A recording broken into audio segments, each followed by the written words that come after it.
So, this right here, I wanted to first touch on this. I noticed this tweet here, and of course, like this is very friendly, very favorable kind of tweet. But it just says Marxism teaches how capitalism works. Okay, yeah. Leninism teaches how revolution and socialism work. Mostly, a little bit. That one's a little less accurate in some ways. But it's still pretty good. This is where it gets a little bit inaccurate. Juche is the highly scientific application of both for the Korean nation, like Comrade Kim Il sung and Kim Jong il. Songun is also part of this application. That's where it's not really so true, as the comrade here points out. Yes and no, Juche is universally applicable. It parses humanity's position in the revolutionary science when it comes to ideology. It also, because of the position, the historical position it occupies, Juche was also able to provide us with the tool for analyzing socialist society. See, Lenin, because Lenin, as we know, only was able to experience socialism for a very short time before he unfortunately passed. Um, Lenin really was not able to go much beyond prediction and presupposition about socialist society. He saw the very beginnings of the building of it, but he never saw a fully established socialist system, right? He died before that. And as we know, Stalin is a very good Leninist and very good at putting Lenin's words into theory, but he himself never really created new theory, right? And even in his work, Economic Problems of Socialism in the USSR, he is calling for a new theory that or new system that needs to be made pertaining to the new conditions that they are facing under socialism, because Lenin, Marx, they were analyzing, capitalism. Especially Marx was analyzing capitalism in the pre-monopoly period. Then Lenin analyzes capitalism in the imperialist period, and as a result of that, is very close to the outbreak of a socialist society. Right, so is able to get into better, more accurate predictions about it, but still was never able to analyze socialist society. That's why Juche does give us a way to analyze socialist society specifically that doesn't exist in Marxism Leninism.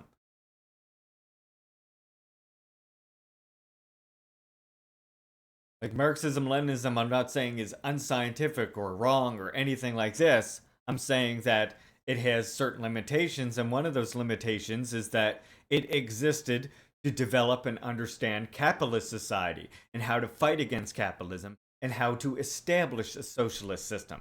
But we also know that with the establishment of the socialist system, we have now entered the stage of revolution, the stage where the working class ideology is trying to win the revolution over the old bourgeois class based ideologies that exist.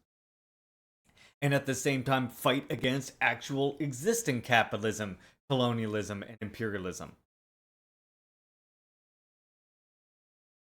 Yeah, well, because that is one reason, because it is from the view of the indigenous people, and also, Sue, because it is from the view of a people who have built and established a socialist system.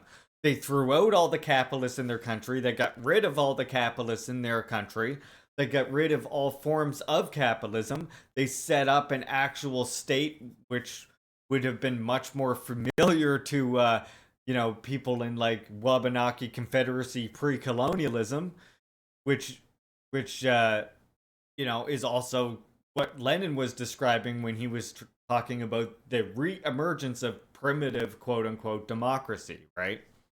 Well, what he was saying is the re-emergence of true democracy. And we have to understand that it's a peculiarity of DPRK that they were able to eliminate their entire bourgeoisie in such a rapid manner. The fact is, DPRK has not a single, like, there's not a single Korean DPRK citizen who is a capitalist. It doesn't exist.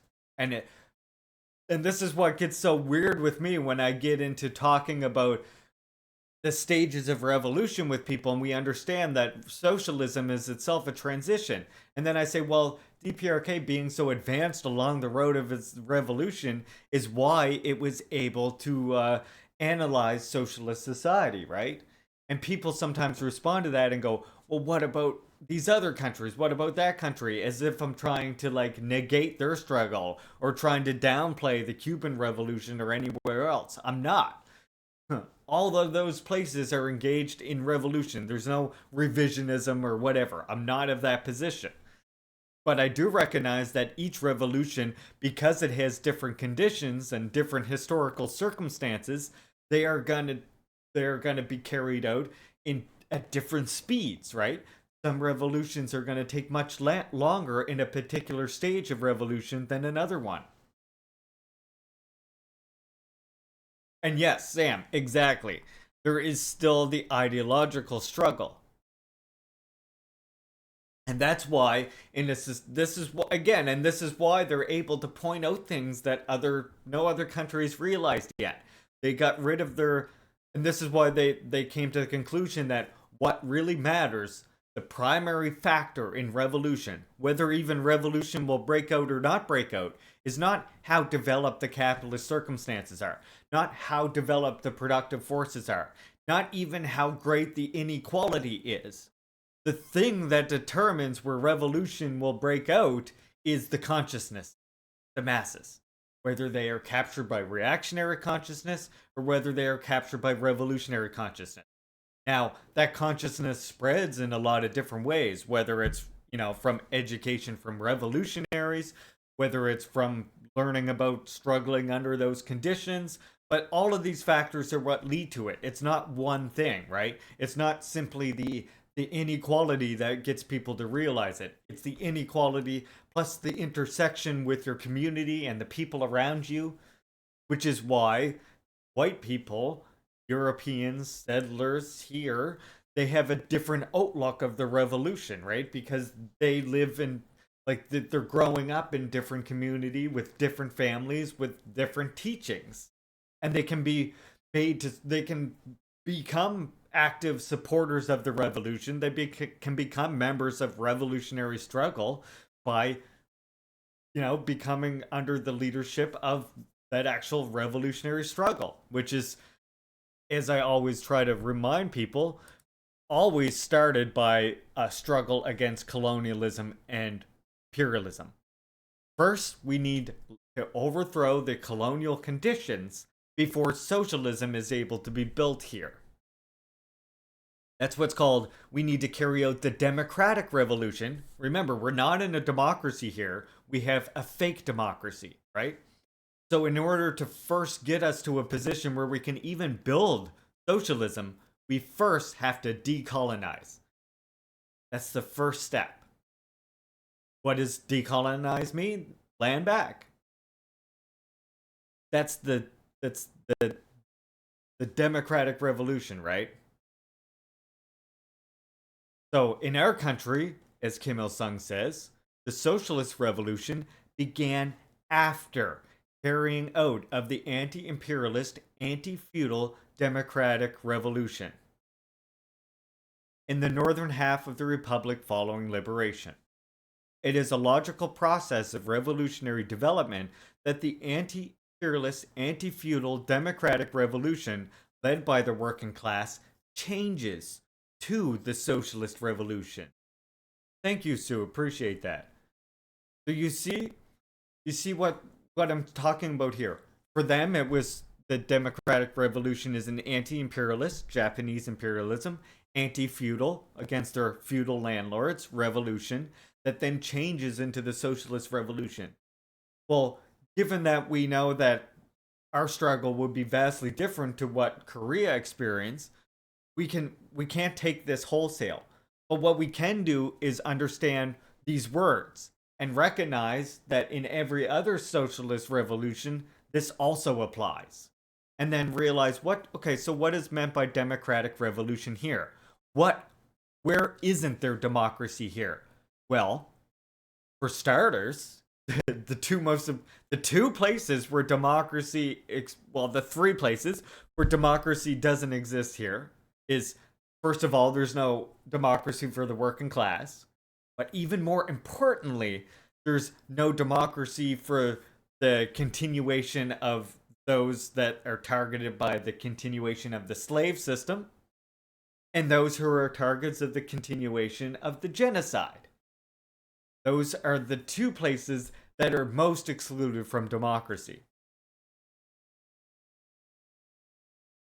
And in fact, antagonistic to the interests of the colonial state, of course. That's the thing that they're trying to get rid of. You see, unlike... And they do intersect, yes. Of course. They do definitely intersect. Because we know there's working class, there's working class people in all these different sections as well. And then that brings me to another point, K-communism, of why it's so important for us to not just take a simply class-based analysis of where the leaders of the revolution are going to come from or what sections are going to be the most revolutionary. We can't just use a solely class-based analysis, because you end up with like the old school analysis of classes that Marx was using, where he would say lumpenproletariat or those at the bottom that are at risk of being bribed, or they could become revolutionary. Well, I tend to tell people that all of those subclasses that Marx used back in that day have kind of become irrelevant. Not just because, for one, historical conditions have changed, yes. So these things have the subclasses, if you will, would have changed as well. But even more importantly, we can better analyze what we mean by this, right? And Sakai started to do this in one work that really pissed off a lot of dogmatists. And yeah, lumpenproletariat.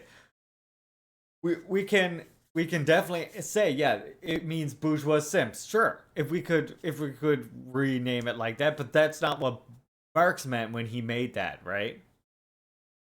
When he came up with that definition, he wasn't thinking bourgeois simps so much as he was thinking these people who are homeless, etc., the bottom rung of society, as he said, is the one who is likely to either become a bourgeois simp or become whatever. So that's why I say, like, what's most important for us is not that we hang on or try and continue on with these old subclasses. There's two classes that matter. There's the oppressors and there's the oppressed. And then what we can understand is which sections of the actual working people are trying to serve the reaction and which parts are serving the revolution. And then we can identify which ones we need to pull towards the side of the revolution, right?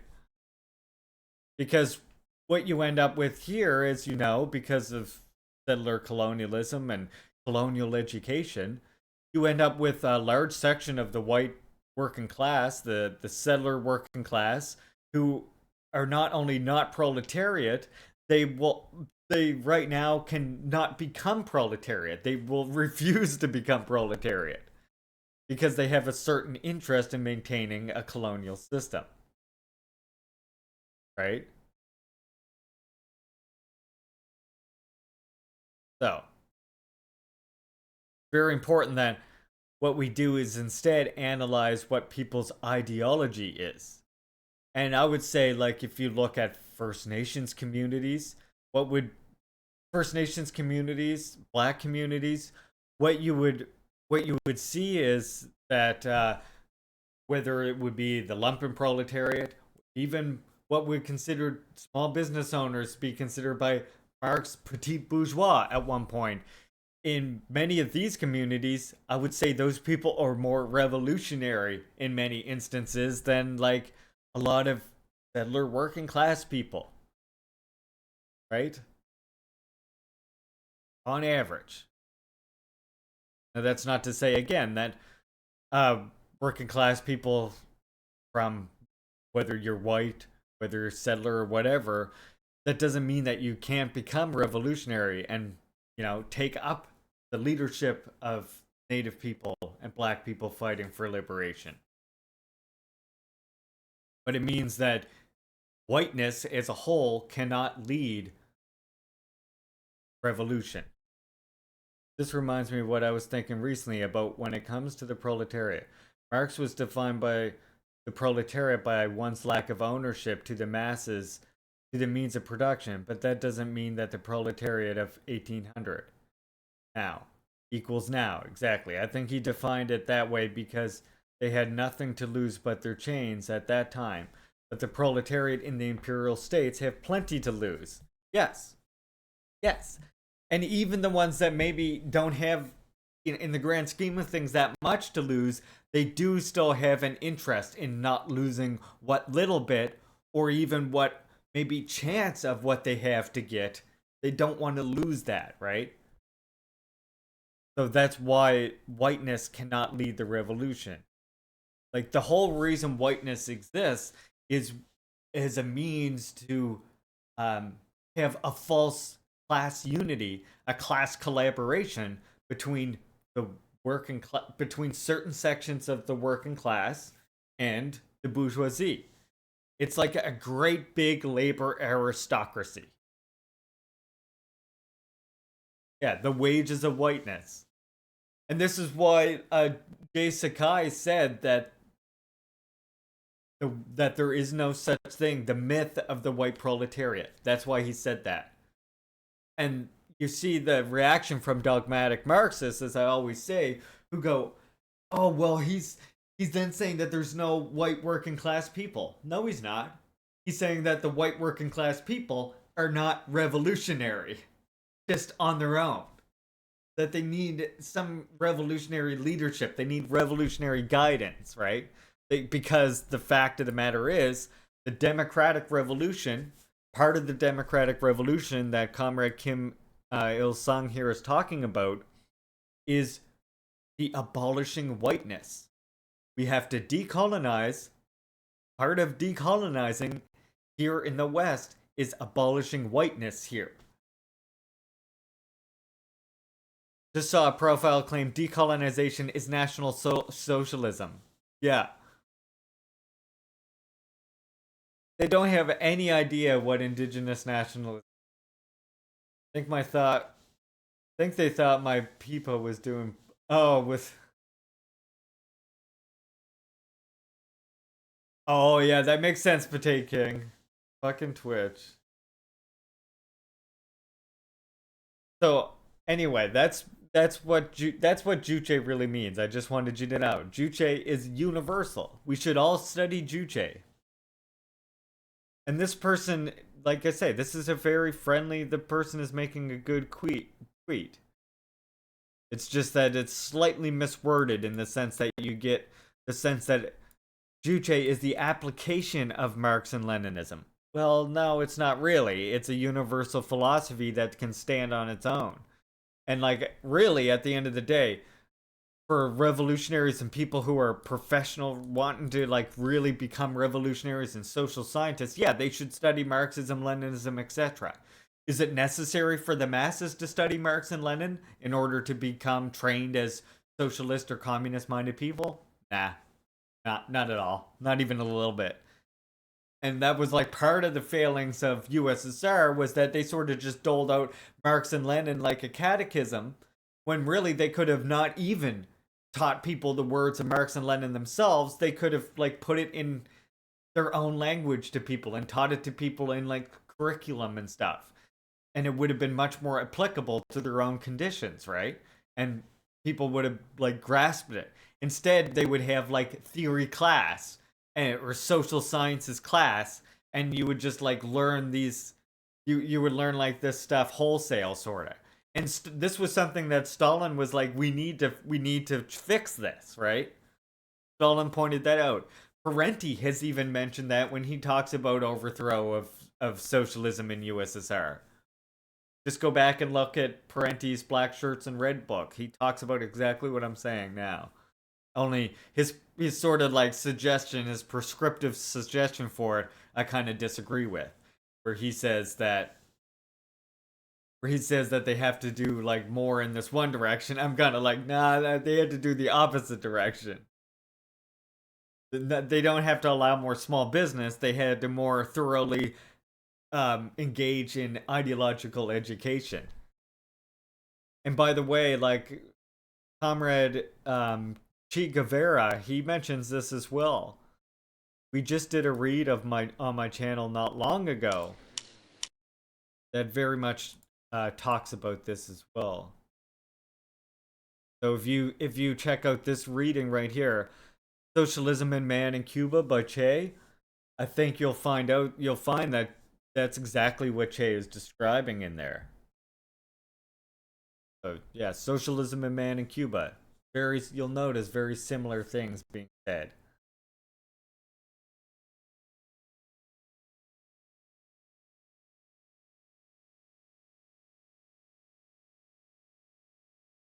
So this is the link to my read of it here, Sue. And then you can also, if you prefer to read it yourself, you can get it from my theory list as well. You can always get by typing !theory list into chat. And then right here, under Che, Socialism and Man in Cuba. We also have another command in here called theory list 2. This here will take you to our Chunkaluda theory list,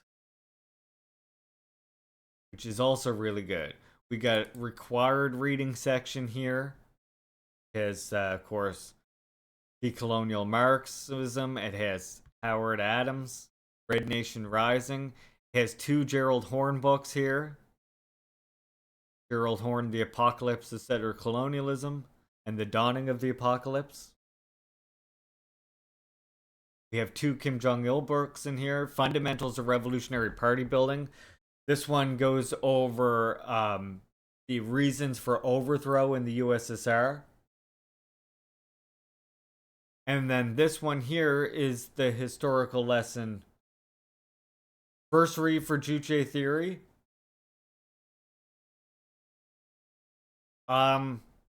Fundamentals is a good one if you already understand a little bit about USSR and stuff like that. If you want to get like, if you've read Black Shirts and Reds and you've become more communist since you've read Black Shirts and Reds, right? And you've studied like a little bit more Stalin and USSR and stuff, and you want to see like a communist in a communist country give you the analysis that Black Shirts and Reds does about why there was overthrow in the USSR, you want to read this one right here. Fundamentals of Revolutionary Party Building. This talks about the mistakes that USSR made, basically that led to the overthrow, and talks about mentions many of the same things that Parenti does, but gives you a different prescriptive suggestion for how to solve those issues. From the point of view, of course, of people living in a socialist society that was able to actively overcome a lot of those problems in a time when they were facing the most severe famine imaginable.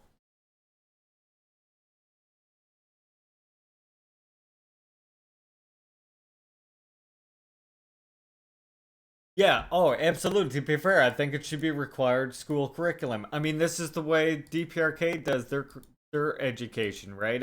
I've shown before on here. You go to this DPRK textbooks archive, and this is literally just DPRK school textbooks that somebody has graciously archived for us. And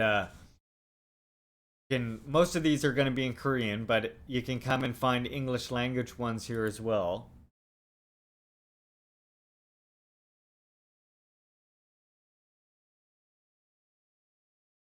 So here you go.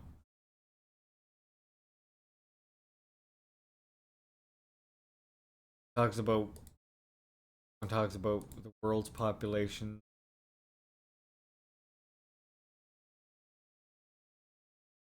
Oh yeah, and this actually does a really good.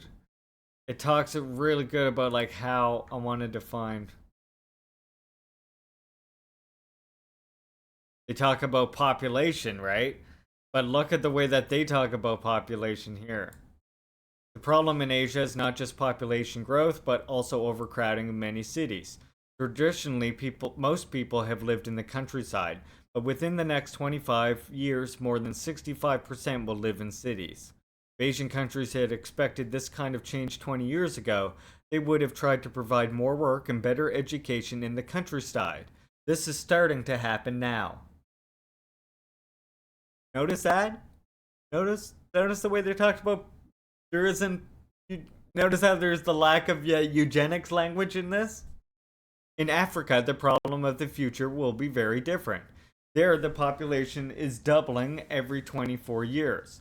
Many families continue to have large numbers of children to look after old people and to help on the land. However, better medical services have increased life expectancy, and more children survive to become adults. Research shows that the size of the family is connected to the standard of women's education. If more girls had gone to school in the last 20 years, family size in Africa would probably not have continued to be so big. In Europe, the population problems are different in different parts of the world. For example, in European countries, the population is getting older. The birth rate is very low because many young people have only one child or none at all. People are living longer too. By 2050, around 25% of the population of some European countries will be over 60 years old. This change has happened very fast, within 2 generations. Governments had expected this change, they would have encouraged more people to prepare for old age. At the moment, many old people are very lonely and very poor.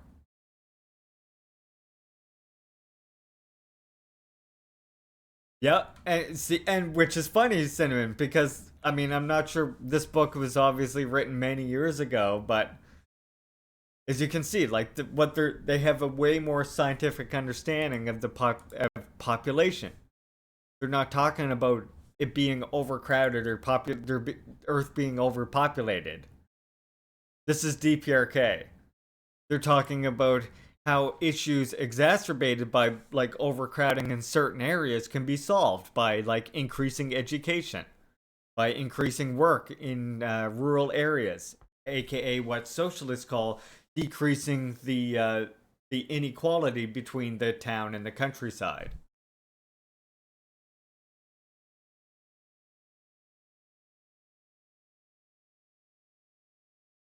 Pretty cool. So yeah, you can come here and you can get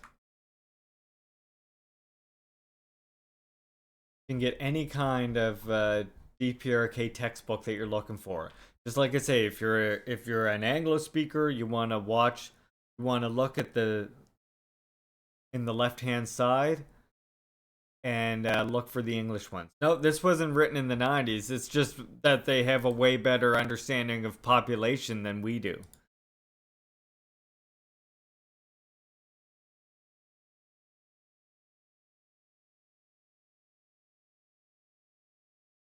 Okay, so the other thing that I was gonna touch on too that I mentioned at the very beginning was we looked at this tweet here.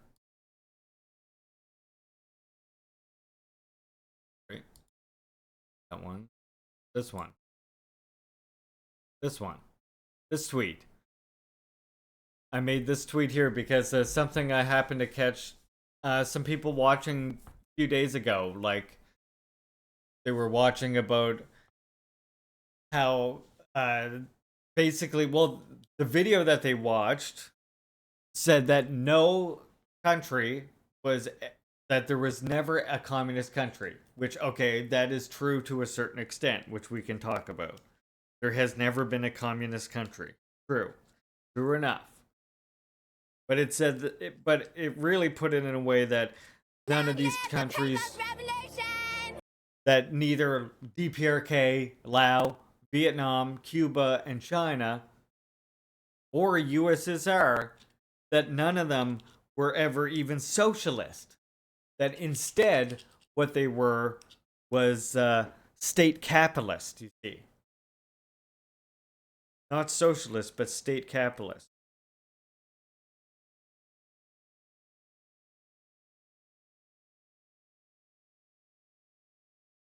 So I made this tweet here.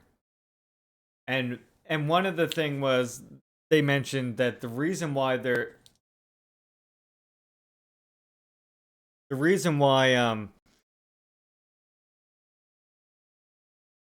state capitalists, one of the reasons is they say that they had no dictatorship of the proletariat because they had a government or a state where there was politicians that were in the government or whatever, right?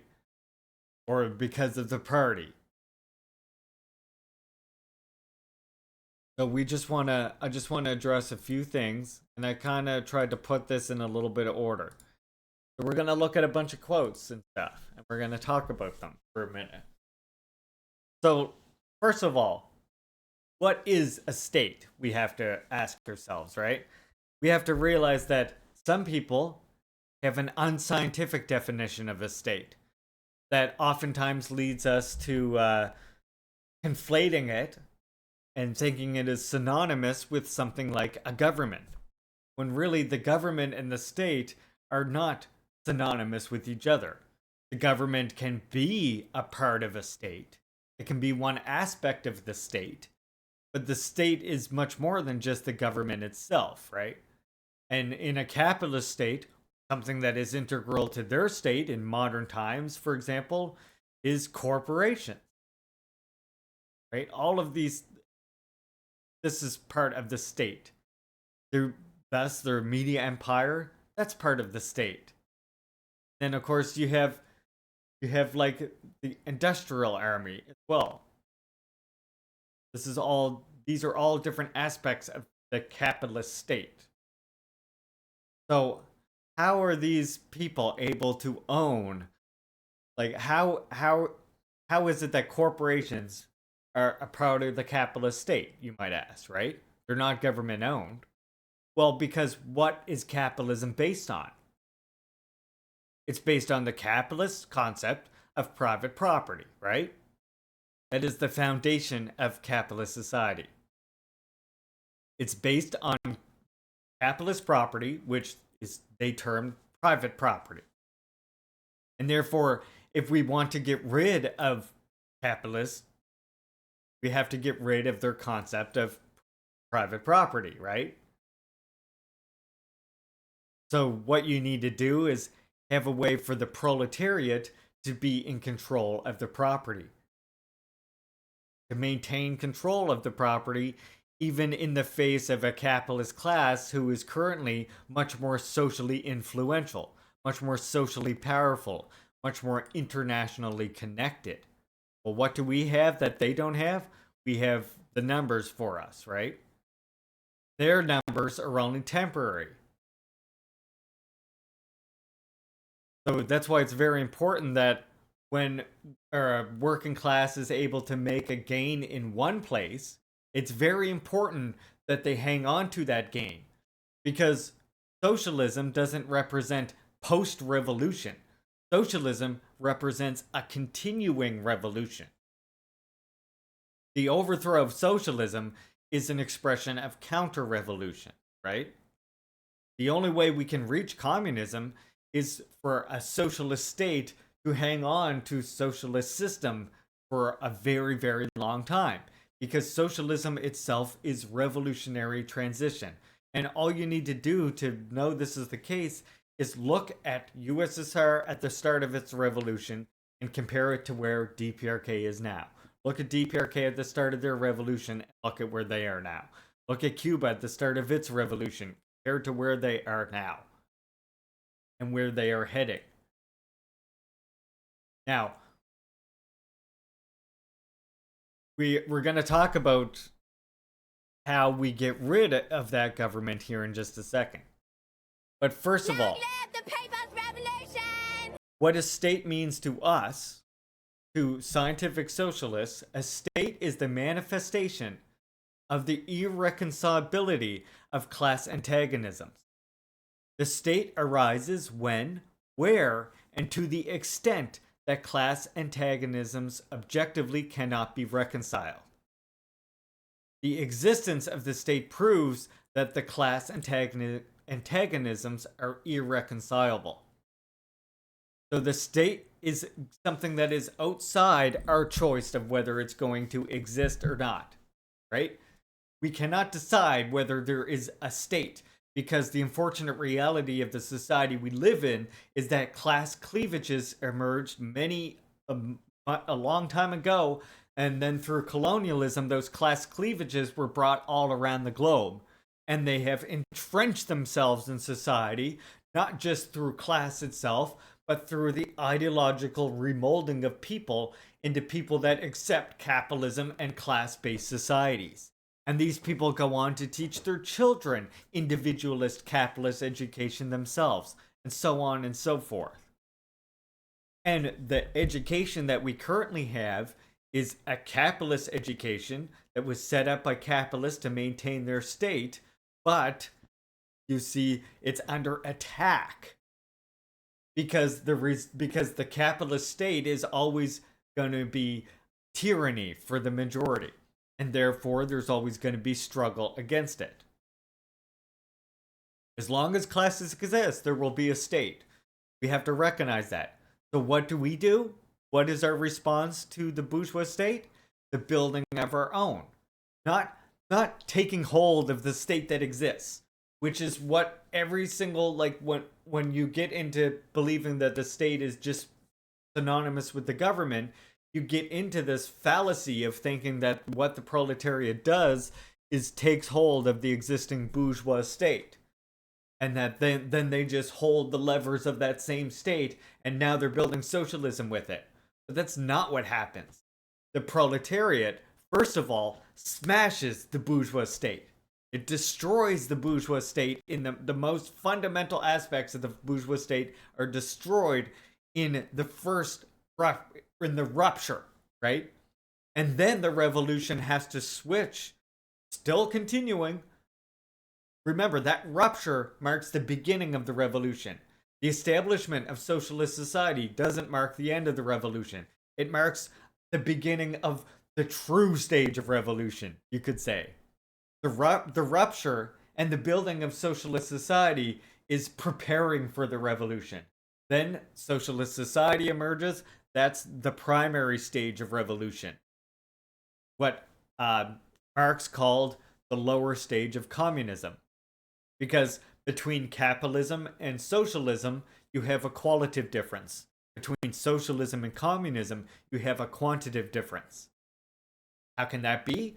Well, it's because the proletariat, with the smashing of the bourgeois state, with the establishment of a proletarian government, what we call the dictatorship of the proletariat, now the proletariat is in control. The masses are now in control of the state, you see. And the working class proletarian ideology revolution is in the interest of the working masses. So it's not very hard to convince them of the correctness of it. The thing that prevents us from being able to do that right now is that we live under a capitalist society where the means of information are controlled by the bourgeoisie. We need our own means of distributing this far and wide, which is never going to happen while we still live in a capitalist state. You're never going to be able to educate the broad masses while the capitalist state still exists. We have to destroy that first.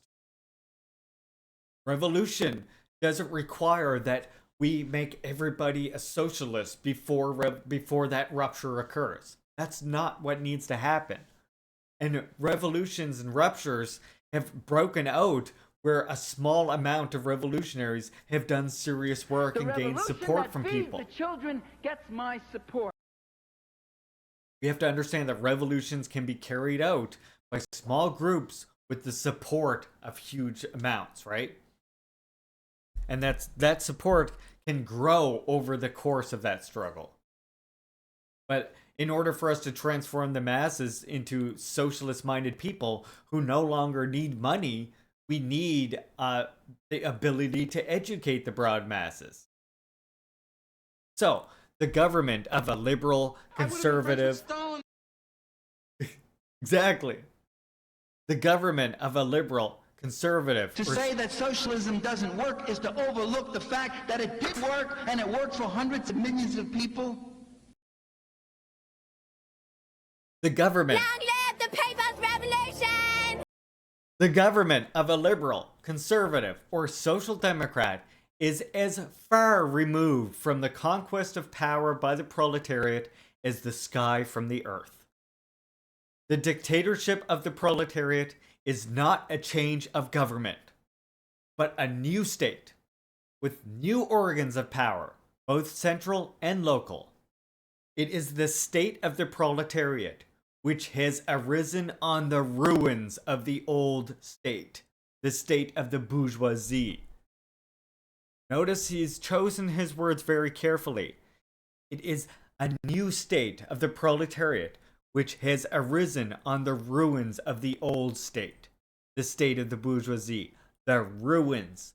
Why is the bourgeois state in ruins, everybody?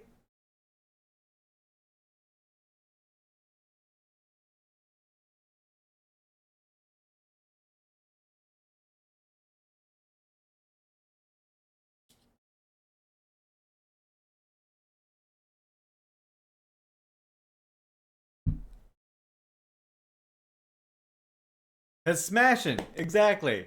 It's in ruins because of all the smashing they did to it. Now, does this mean with the establishment now of a proletarian state, with the establishment of the dictatorship of the proletariat, does that mean that we've now immediately overcome all bourgeois ideas and that there will be no counter-revolutionaries or no reactionaries fighting against us? No, it does not. In fact, it means many of those get more desperate. They start calling their international connections. They start engaging in whatever means possible to disrupt, to stall, and to turn back the revolution, right? That's why, for example, one big method of this, as I always point out, like one big fundamental difference between the bourgeois state and the proletarian state, as I always point out to comrades, is in a bourgeois state, it's possible for the party, for any bourgeois party, to take direct hold of state organs. And then that president is able to appoint people to all these different positions, has veto power, has emergency powers, so on and so forth. In a fully established socialist society... It's all for one motherfucker and one motherfucker for all motherfuckers everywhere, you know what I'm saying? That's no longer the case. In a fully established socialist society, you no longer have any party able to take hold of the state organs. And this is why in the Constitution, you have it as the Workers' Party, which represents the working people, is the leading party. But it can only lead through ideological education, by disseminating works, by giving speeches, so on and so forth. It cannot take direct hold of state organs. And the state organs themselves, remembering that now they're set up as proletarian state organs, the proletarian state organs themselves are the thing that is able to, for example, decide whether the leader of that party is going to be in positions of the state. But more importantly than that, because the individuals aren't as important as the collective decisions and the policies themselves. But more importantly than that, the proletarian state itself, the dictatorship of the proletariat, decides on its own terms, on its own merit, in collective discussion, whether or not it follows the advice of the Worker Party of Korea. Or whatever.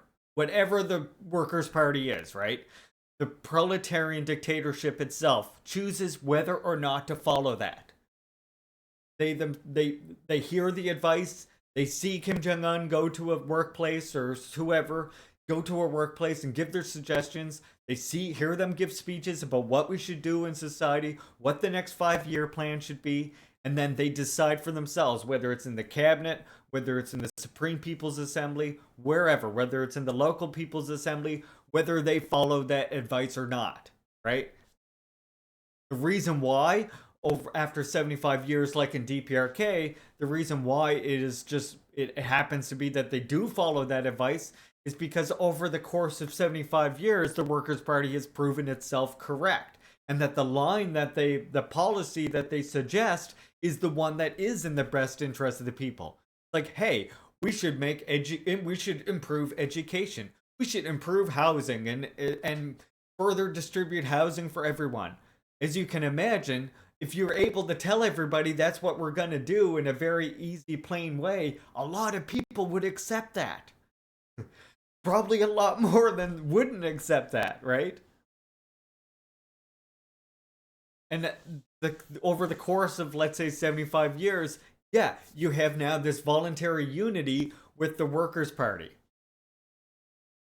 And over the course of the entire revolution, the goal is to have all the masses united behind that one idea of the Workers' Party. Why? Because that's the idea that champions the broad masses. Liberation. The struggle against all oppression of human by human, right? That's the whole reason for it.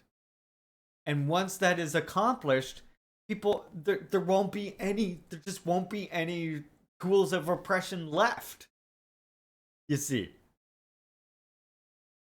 Because the people, through the course of the revolution, are building better and better. Once you get the state in their hand, they're able to then rapidly develop the social relations to better suit them. Humanity is the only being that is able to alter its own social relations by its own efforts, by its own will, right? We're the only being that does that. That can go from having this one organization of society where the slave system, so on and so forth, to another system, and eventually through the course of the masses struggling for independence, all of these old ideas are overcome, and you get to a position where the masses are truly responsible for their own destiny. And that's what we call communism. Communist society. It's true. No socialist society has reached the stage of communism. A lot of socialist societies, all socialist societies, still have to deal with money and currency. And we too will still have to deal with money and currency. And for people to sit in the center of the empire and claim that it's not socialist for this country to have currency or money ignores the fact that that country is under embargoes and sanctions and other such things that makes it so that country does not have the near infinite access to resources that you might enjoy in the West. You get? That they actually struggle in order to provide enough resources. There's a lot of countries, the majority of the countries, in fact, in Earth, that are in that position. That do have to develop that. We might have to degrowth here in the West, but a lot of other countries have the opposite problem. And to think that you can do away with currency without like that is wrong. What you need to do is have currency actually reflect labor value. That's what and one way, and a very important way of doing this too is, of course, through the realization of an actual property law, public property law, that is democratically decided. And part of, by the way, how you maintain democracy in the workplace is by having the authority through your proletarian state to enforce having democracy in every single workplace. Another important factor, right? Because a lot of people that are going to be in workplaces, a portion of people are going to be against that. They're going to want to return to the old way. And then there's the fact that, again, like take settler working people here. A lot of them are going to be need to be retrained, because if they, for example, had access to just take whatever they wanted from it, they would steal everything they could and leave nothing for, like, you know, formerly oppressed people, for example.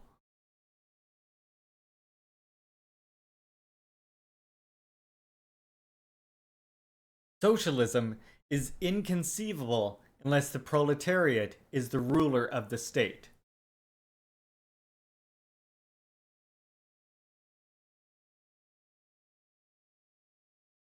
That's true.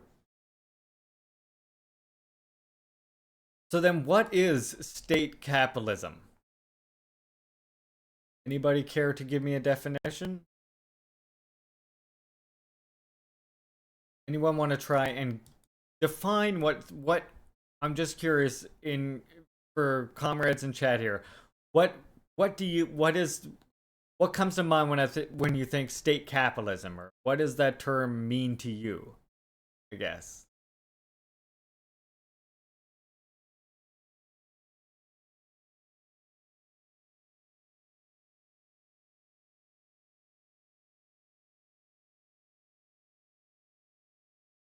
That is when the state functions as a profit-seeking entity. That is the definition that anarchists usually use, I think. Yes.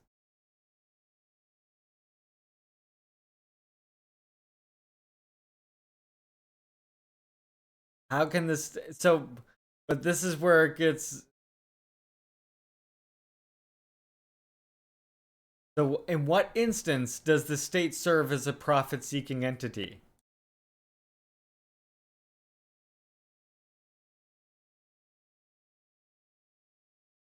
Right? There's one society where the state does act as a profit-seeking entity.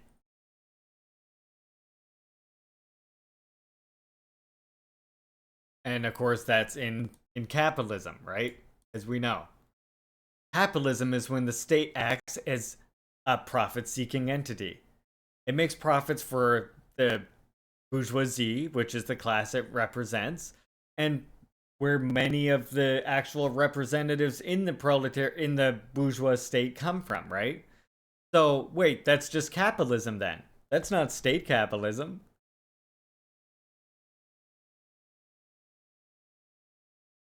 There we go. Okay, communism.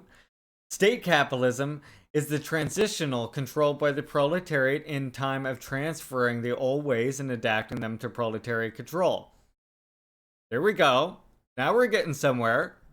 So state capitalism. So wait, what you're saying, K-communism, if I'm here, I think I'm reading your comment right. What you're suggesting is perhaps state capitalism is not its own means of production. It's not its own system.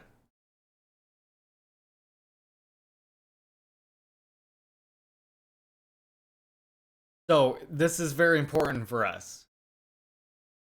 The way that many people use it is exactly what Potate King just said. Yes. And in fact, Bup's definition... No, Bup, that definition you gave was perfect, because that is the definition that we see coming from anarchist criticism of Marxism, right? Is exactly that's what state capitalism is. And they look at USSR and the period of the new economic period and say that state capitalism, therefore USSR was capitalist.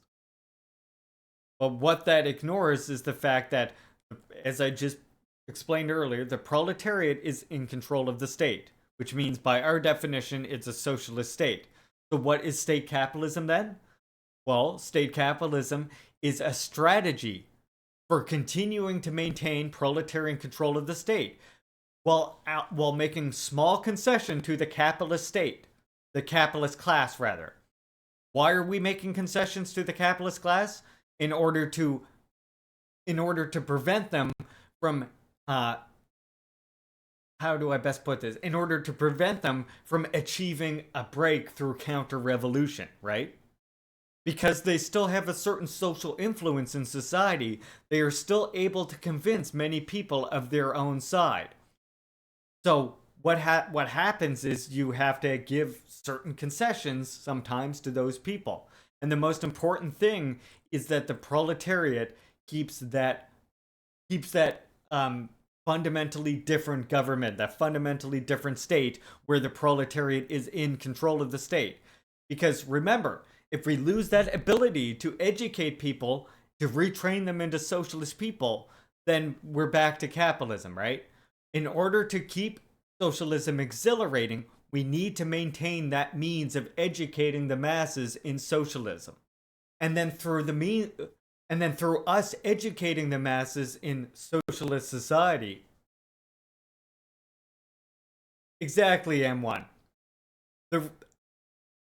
You get those concessions to the bourgeoisie so that we can keep proletarian control while we further educate the masses, and then eventually they're able to overcome this strategy of state capitalism because the unity behind the proletarian, behind the working class revolutionaries, is stronger, right?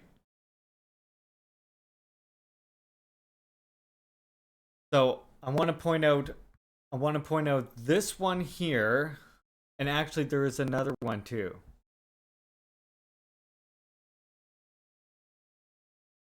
Another one too I wanted to point out. Where was it?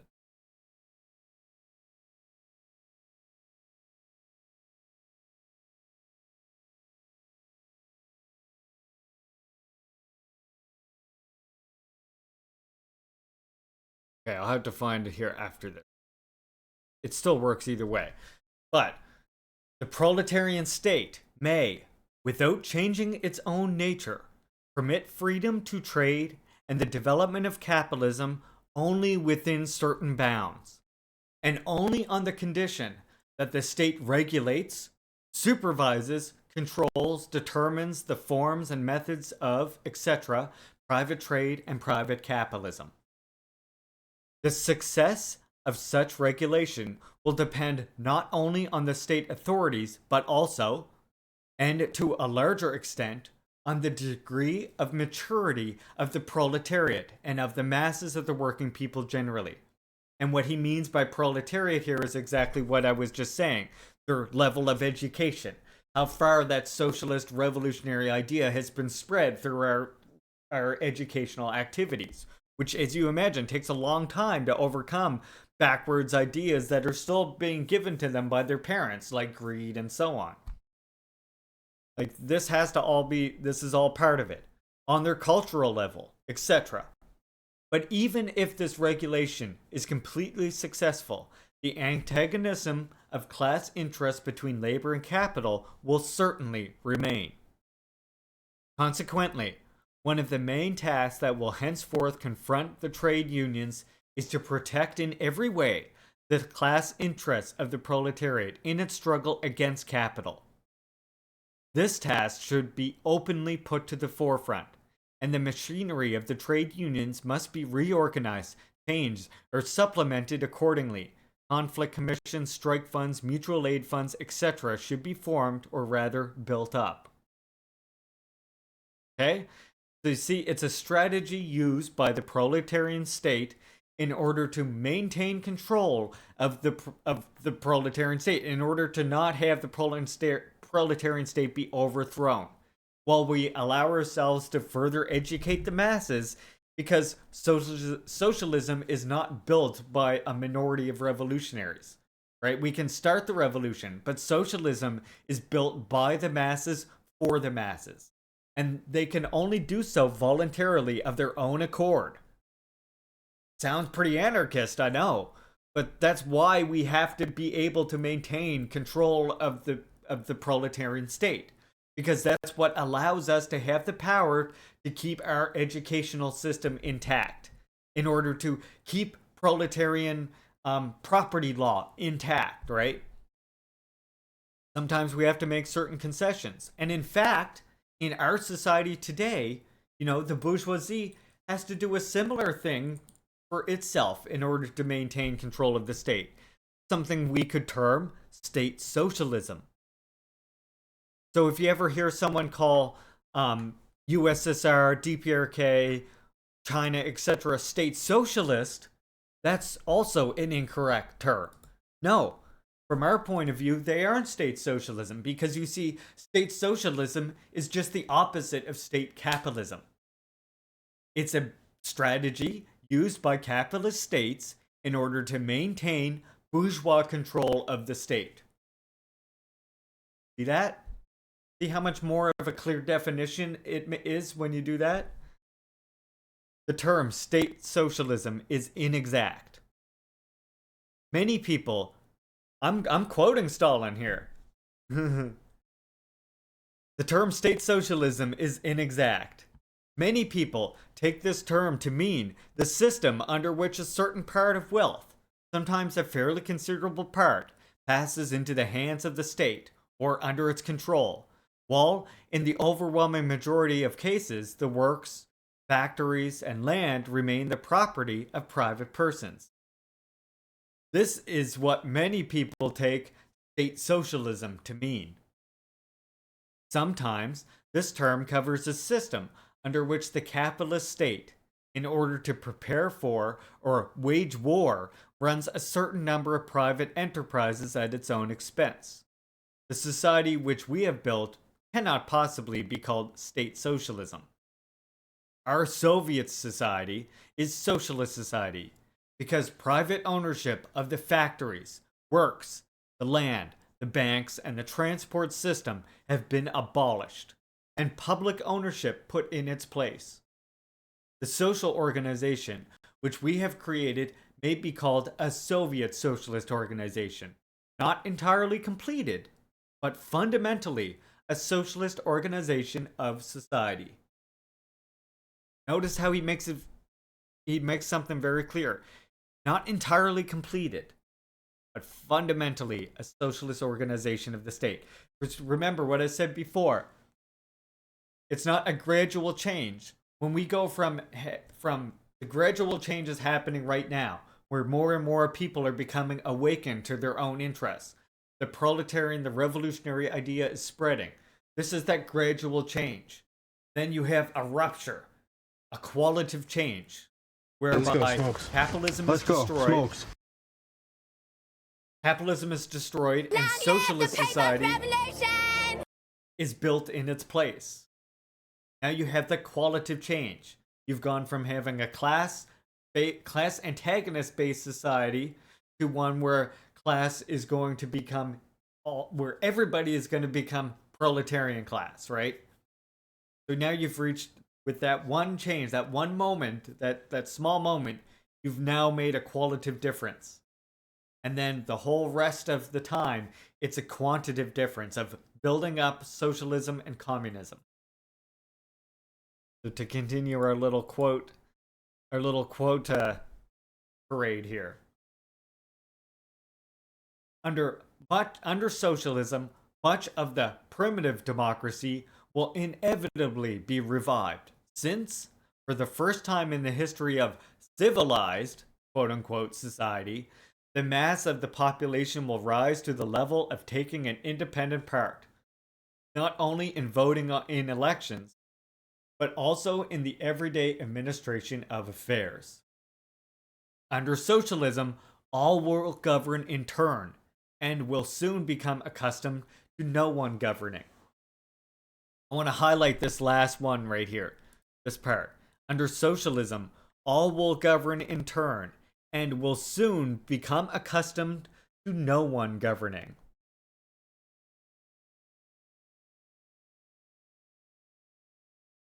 And that part is very important. And I like to point out DPRK's history here, because DPRK's history really shows us this occurring in practice, as opposed to it being a monarchy. So why don't we at the same time smash the idea of DPRK being a monarchy and just address where we can see this happening firsthand? So first of all, we always hear about DPRK being a monarchy, or at best a dictatorship, right? So let's use that as an example. That's a socialist country. Let's go with that. Comrade Kim Jong-un and Kim Jong-il before him, which, by the way, were each elected to their position when they served on state organs, and even more importantly, are subject to recall at any time as they are accountable to the people's state. The people or party deems it necessary because they could even be recalled from the leadership of the Workers' Party. Despite the fact that as leaders of the Worker Party, they're not guaranteed positions in state organs, they could still be recalled from those positions by the party members themselves as leaders of the party. Now, furthermore, neither comrades have been the head of state or the government. They were leaders of the Worker Party of Korea. We will talk more about the role of the Workers' Party later. But first, allow me to give a short historical explanation on the actual position of Comrade Kim Jong-il and Kim Il-sung. So when Kim Il-sung helped create the DPRK, he became president of the republic. This meant he was in charge of the military and he was head of the state.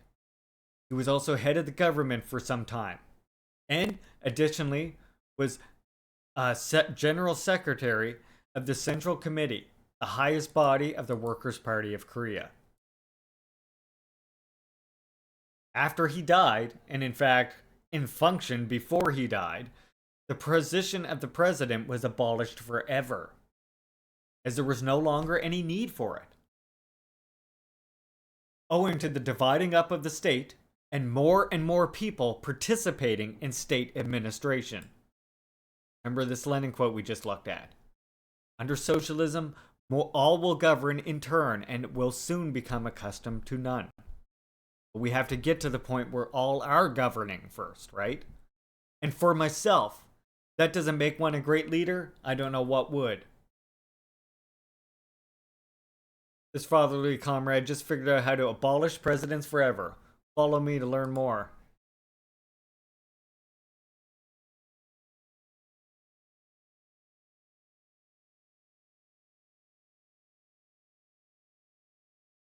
Exactly, Red. What gets me about the anti-communists who call the DPRK a monarchy is that despite all the labeling, they don't investigate much of how the government structure works from primary sources and then just label it monarchy because same family in public offices. Right?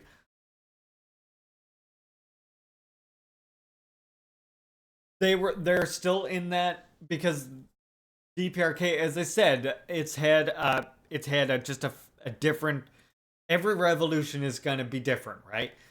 We all live under different historical conditions, different material conditions, and that means that the peculiarities of DPRK's revolution meant that it overcame its bourgeoisie very rapidly. It has no bourgeois in DPRK anymore. They were overcome quite rapidly, right? And that's an important factor. China is a whole different struggle there. You have a multinational country. Therefore, it should be expected that that new economic period that we described earlier is going to take a much longer time. Remember, the masses themselves, the people themselves have to voluntarily build socialism, right?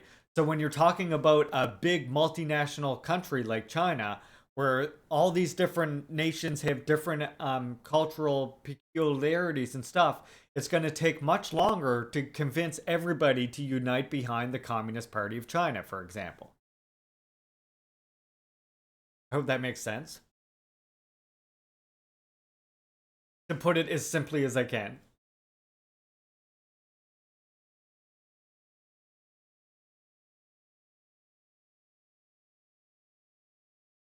So, the positions, the presidents. Yeah, I see that. I see the ad is running actually. Should I just like puff on this for a second and let you all stew with that? Give my voice a break. Let me grab a drink right quick. Yeah, that's what I did this for. Hold on 1 second.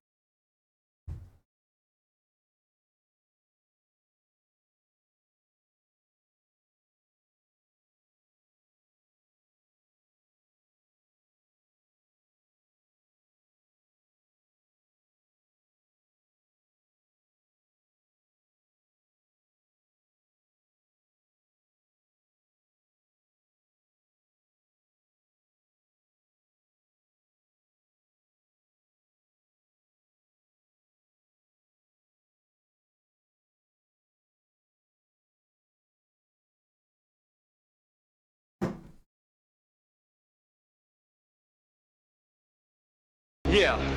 See ya. Yeah, see ya. Pop, see ya. We'll have to do Halo tonight, by the way. Yeah, man, be sure to get and stay hydrated. Yeah, exactly. We're gonna use break time for me to just sort of like relax and talk to you all. Organs. This is special subscriber time. I'll show you my nipples and stuff. Oh wait, no, they get a little window. I can't do that. I can say sweet nothings to you though. Hello, everyone. You're doing well today. Ooh, yeah. How about that? That's worth subscribing for, I feel like, right there. Alright, mama. It's all for one Have a motherfucker, good one, one have a motherfucker good for one. all motherfuckers everywhere, you know what I'm saying? I'm glad you're enjoying it, Cinnamon. That means a lot. Yeah, I think ad breaks will be used to Communism is based. to more intimately talk to chat. Damn it, to more intimately talk to comrades in chat. Do the exclamation mark thing. Thank you for the subby. Thank you, comrade. Very much appreciate that, NTC. Gift subby for ABC. Appreciate it. Yeah, so ads. It's gonna be intimate talk time and time for me to grab a drink. I feel like that's worth people subscribing for, right? Alright, everyone should be back from the ad now. So we'll continue my little rant here. I just wanted to say, I was mentioning to my gracious subscribers here that we're going to be using ad breaks, since you might notice I increased the length of them. Really need all the money I can get right now. I noticed that increasing the length of them did take it from being about $1 per time I stream to being about $10 per time I stream. So kind of worth it. So we're just going to make good use of the ad time, and I'm going to use it to more intimately talk with comrades in chat, and I will also use it as well to rehydrate myself.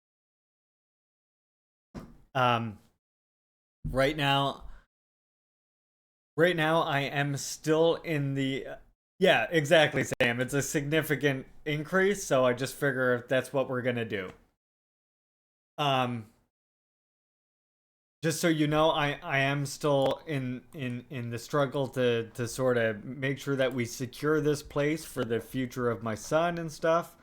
And you can do that by, of course, the best way is through a direct donation if you're able to, whether it's through my PayPal. Another good way is also sharing this post that I have here on Twitter. That could also be a good way. Or this one, or the one but from Zitkato right here also works. This QR code takes people to my PayPal. And you can also, that way you can also show people we got ducks. So if you're able to share, please consider it. I got one $5,000 bill left to tackle. Once we achieve that, I'm good. Then I'll be able to breathe, at least, you know? I'll be able to breathe and actually, like, use what I'm earning through fixing cars and doing this and whatever, and my fiance working at the veterinary clinic and stuff will be able to actually stand on our own 2 feet with that. So, yeah, if you're able to share it, that helps just as much. I do. It's under the table stuff. It's, I just do it for people that don't want to, you know, pay for a licensed person to do it.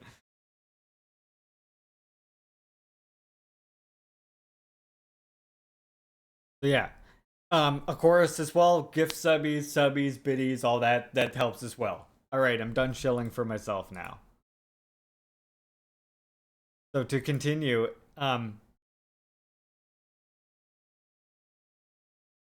ooh.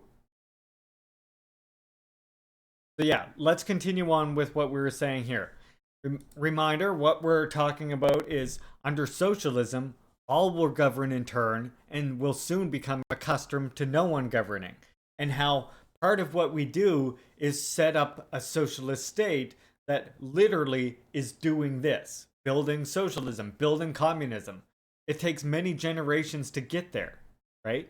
It's not something that can be done overnight or even in one It's generation. all for one motherfucker and one motherfucker for all motherfuckers everywhere. You know what I'm saying? Thank you, NTC. In order for us to build a communism proper, we really have to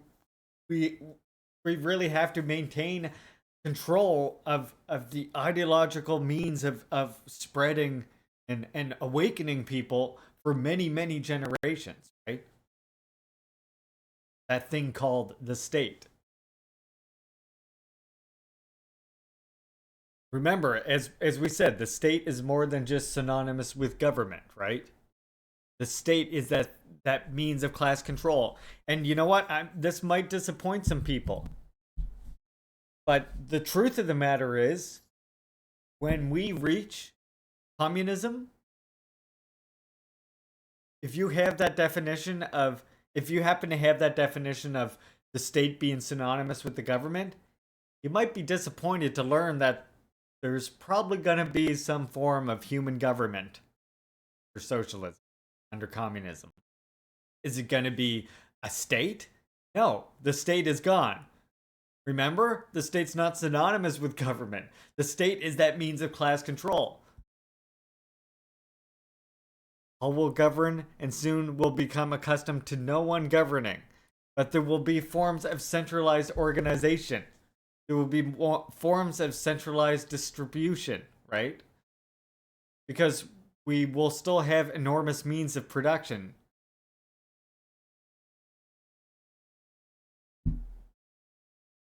And just by its own merit, the proletariat will always need to be able to get rid of any sort of counter-revolutionary aspect that might arise. Something interesting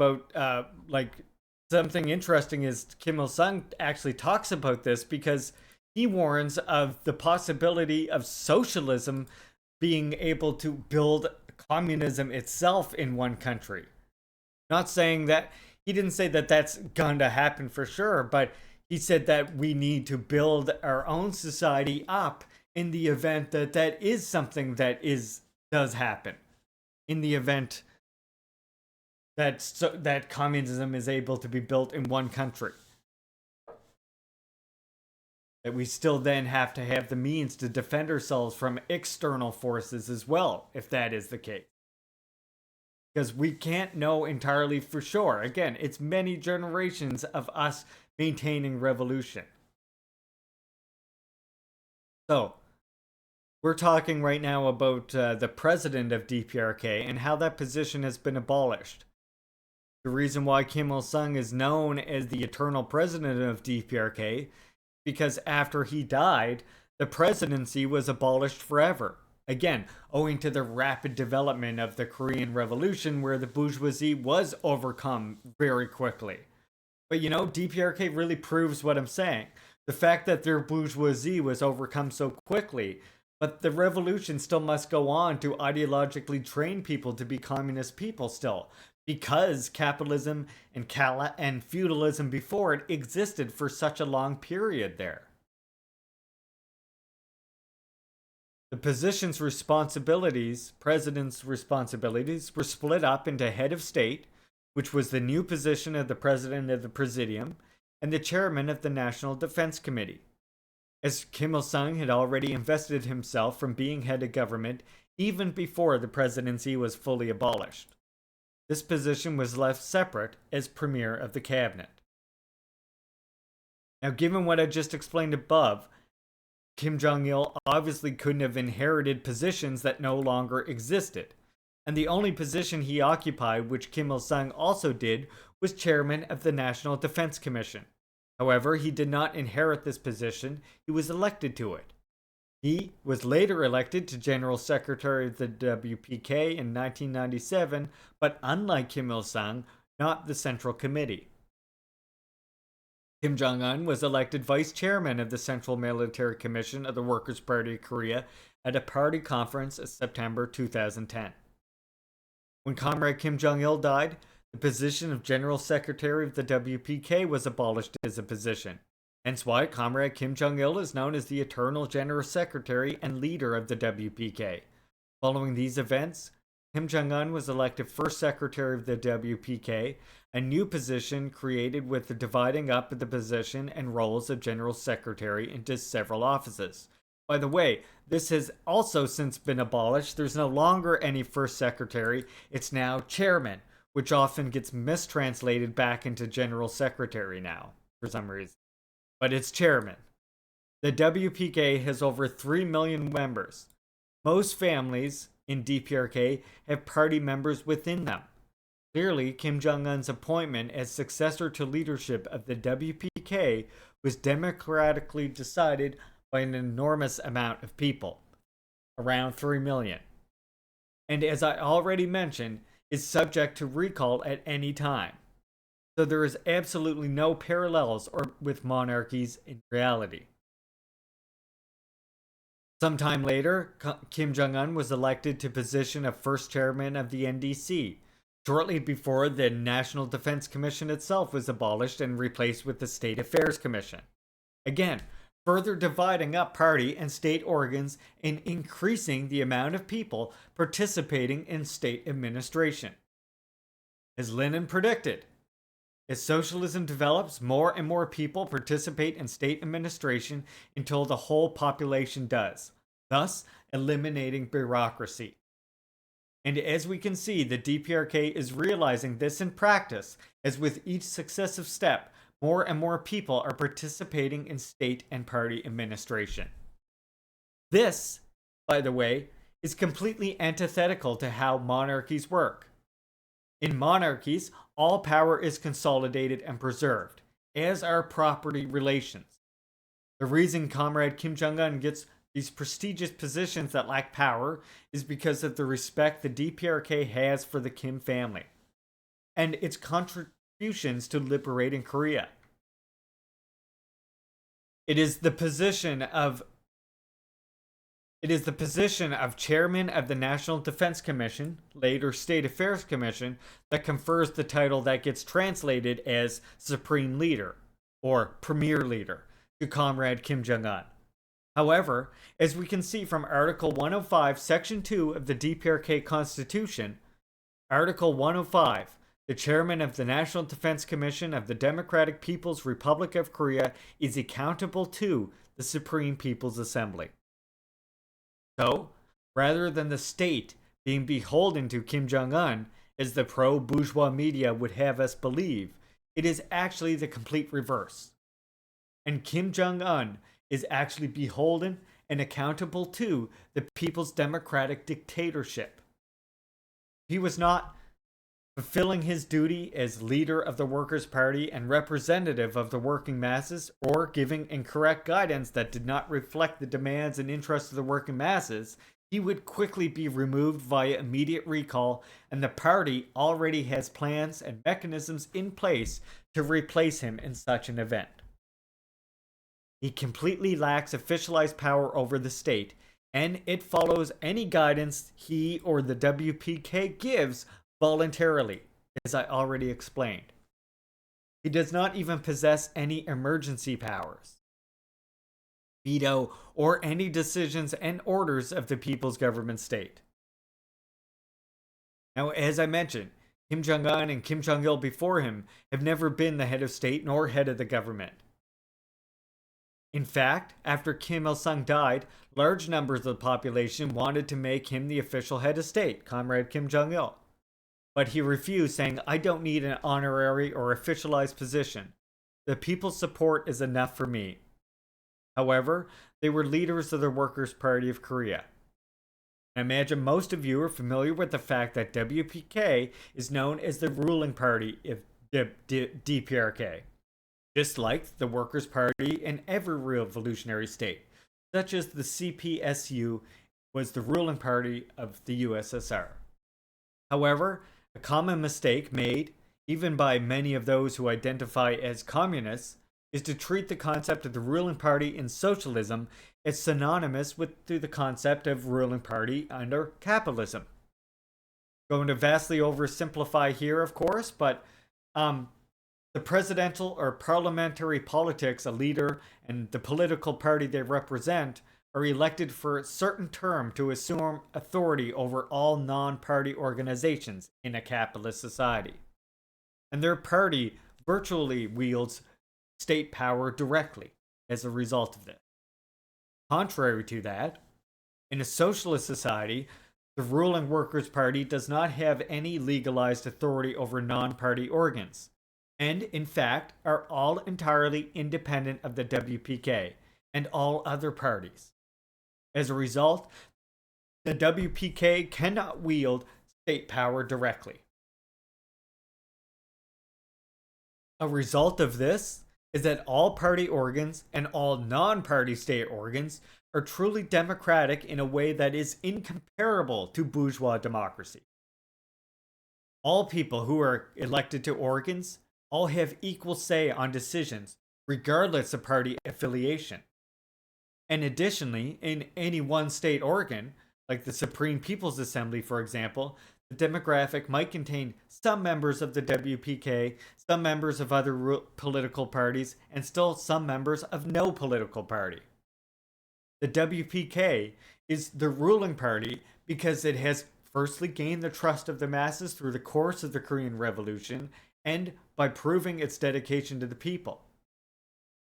And secondly, consolidated its influence by continuing to dedicate itself to and defend the interests and realize the demands of the people as the primary cause. So it maintains position as the ruling party through the trust and support of the people. Allow me to quote Comrade Stalin on the Leninist principles on the role of the workers' ruling party, which we can see implemented in practice in the DPRK. The party possesses all the necessary qualifications for this, being the leading party, that is, because, in the first place, it is the rallying center of the finest elements of the working class, who have direct connections with the non-party organizations of the proletariat, and very frequently lead them. Because, secondly, the party, as the rallying center of the finest members of the working class, is the best school for training leaders of the working class, capable of directing every form of organization of their class. Because, thirdly, the party, as the best school for training leaders of the working class, is, by reason of its experience and prestige, the only organization capable of centralizing the leadership of the struggle of the proletariat. Only organization capable is the most important word there, by the way. Thus, transforming each and every non-party organization of the working class into an auxiliary body and transmission belt, linking the party with the class. The party is the highest form of class organization of the proletariat. This does not mean, of course, that non-party organizations, trade unions, cooperatives, etc., should be officially subordinated to party leadership. It only means that the members of the party who belong to these organizations and are doubtlessly influential in them to do all they can to persuade these non-party organizations to draw nearer to the party of the proletariat in their work and voluntarily accept its political leadership. That is why Lenin says that the party is the highest form of proletarian class association whose political leadership must extend to every other form of the proletariat. This makes sense? Anybody? Questions, comments, concerns?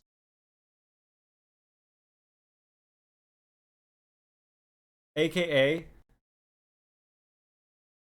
North Korea does have a dictatorship. Proletarian dictatorship. People's dictatorship. Can't be a leader of the North without the consent of the people.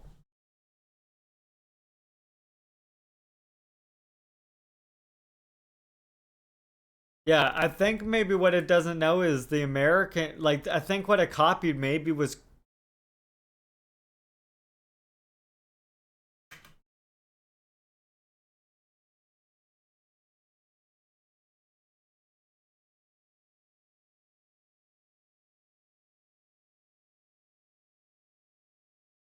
Yeah, okay. It doesn't either. No, I did not mean that.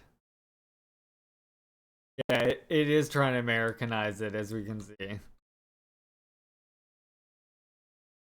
It likes it's American. I could change it down here somewhere, but you know what? Every time I do that, it updates and then it's back to this way again. So I just deal with it, basically. I just say fuck it and put up with it.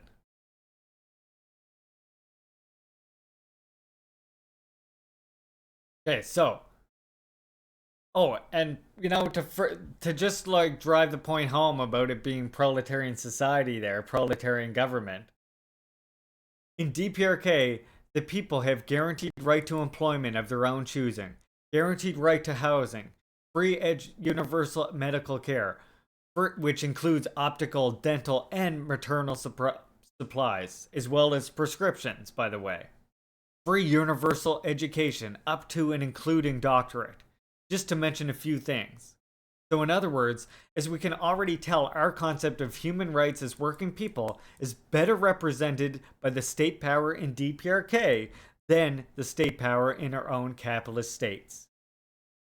US supremacist Google, exactly. Like just by these measures alone, in a country that's under the most extreme sanctions, the most extreme embargoes, if you can't understand how that's clearly a different interest is in control of society, I don't know what to fucking tell you. I think you might be lost in liberalism. No? As our boy, Comrade Kim Jong-il said, you know,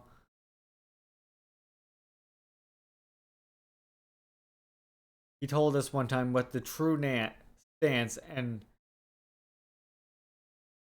where is it? A really good quote from him that's applicable to what we're talking about. It's really short and sweet.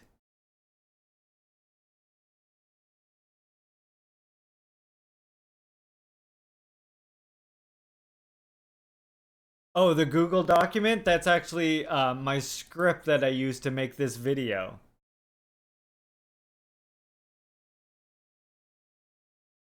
So if you come to my channel,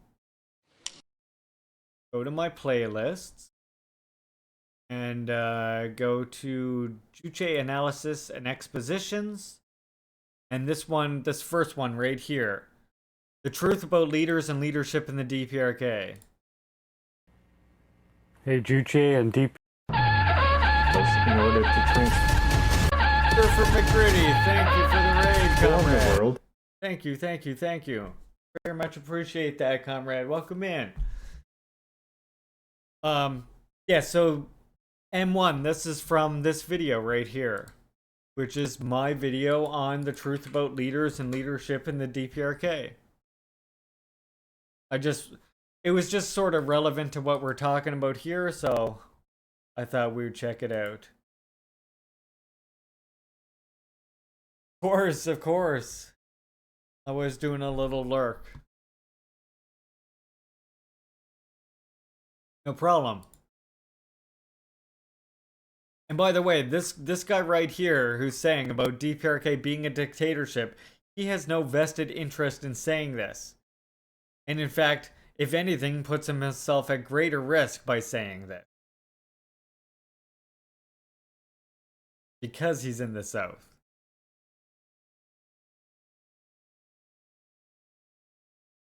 Here we go. Here's that quote I was looking for. So again, why does China have to maintain a new economic period? Why does it have to have this long period of concessions to the bourgeoisie? Well, because again, the bourgeoisie is still very socially influential in great sections of the masses. And while China maintains proletarian control of the state, enabling it to spread proletarian education to the masses, and thus unite people more and more behind the proletarian idea and the proletarian struggle, then the masses are more, instead of being socially influenced by the bourgeoisie, they're becoming socially influenced by the proletariat. and are then able to overcome the need for things like the NEP of their own accord, though. Right? It can't be, the party can't force it on anybody. A small group of revolutionaries can't force it on anyone, because socialism can only be built, as I keep mentioning, socialism can only be built by the people for the people. The way we can do that is to gain the means to educate them, to awaken them to their own interests. And the way we do that is, we know we can't awaken and make everybody conscious under capitalism, because right now the capitalist state has the means of distributing information. We need to change that fundamental thing first. Yeah, it's illegal to say positive things about the DPRK. Exactly. That's why Comrade Kim Jong-il says consciousness and voluntariness are the real nature and basic stance of revolutionaries. Oh shit, right?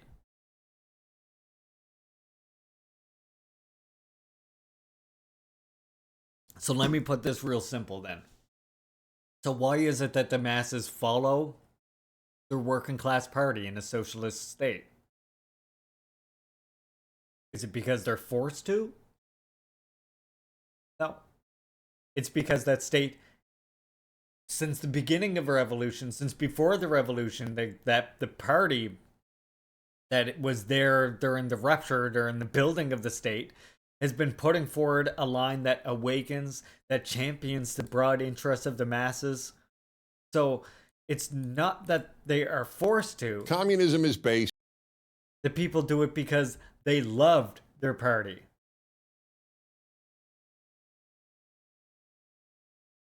Kim Jong-il is controversial because, well, DPRK threatens the interests of capitalism, imperialism, and colonialism, of course, surfer. Right? So the fact that the masses trust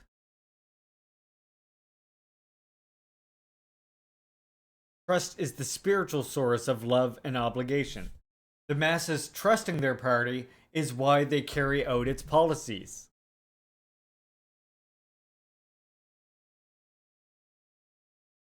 Sorry if I'm asking too many questions. Is that why you would say, well, I wouldn't say Mao failed. And I would say what China did is basically carry on what Mao was essentially doing. Although Mao, of course, he gave some incorrect advice and stuff like that. But remember, all Mao can do is give guidance to the masses. In China too, it's the masses themselves who are the ones carrying out the revolution and determining what stage of revolution they can be at. The reason why DPRK, the peculiarities of DPRK's revolution, why it was able to get rid of their bourgeoisie so quickly, and why we can't expect that to ever really be the case again, is like DPRK was in this, is a particular historical position. Yeah, well, like, Meg, what Deng did was ensure that the proletarian in China would be able to maintain control of the state, as I just mentioned, so that they could continue to educate people in the proletarian idea. Whereas a certain faction within the leadership of China had a different idea. They were under the idea that instead of making concessions, they hold fast to this minority line that basically wasn't gaining broad support, especially among the minority nationalities in China. And what that would have done would have alienated the party from the masses, right? And as I mentioned, the only way the party can continue to lead people is with the support of the masses. So sometimes, unfortunately, it has to make certain concessions in order to maintain proletarian control of the state, and in order to therefore maintain that proletarian education in society, right? Because if the proletarian were to have their state overthrown and a bourgeois state now built again in its place, it would be much, much harder again to educate people in the socialist idea. Which, look at Russia, right? If you think Russia is the same before revolution, or before the counter-revolution and after, Are you fucking serious, right? Like, even at its most revisionist, even at its most undermined, USSR provided for the people in a way that Russia, the Russian Federation that now exists, does not, right? Exactly, M1. And that's exactly what it is. The Cultural Revolution lost the support of the masses, and especially, like I say, national minorities, because look, the Cultural Revolution had some good things and stuff. I'm not saying it was all bad, but it did have certain accesses, and a lot of those accesses were like exacerbated by like college students, right? And not everybody, as you can imagine, it was not everybody in China who was able to go to college, right? Especially in those minority nations. So what Deng did really, Deng's I should like what Deng represented.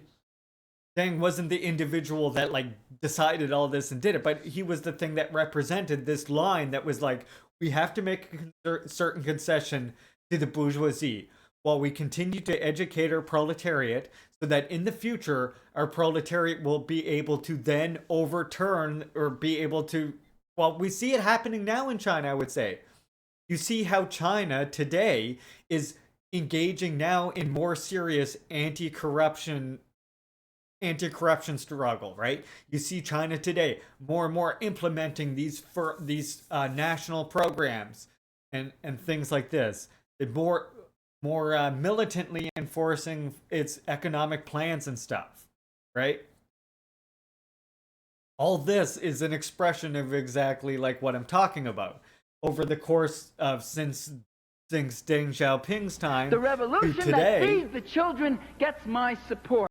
you see the results of this long period of continuing to educate the people in the socialist idea, right?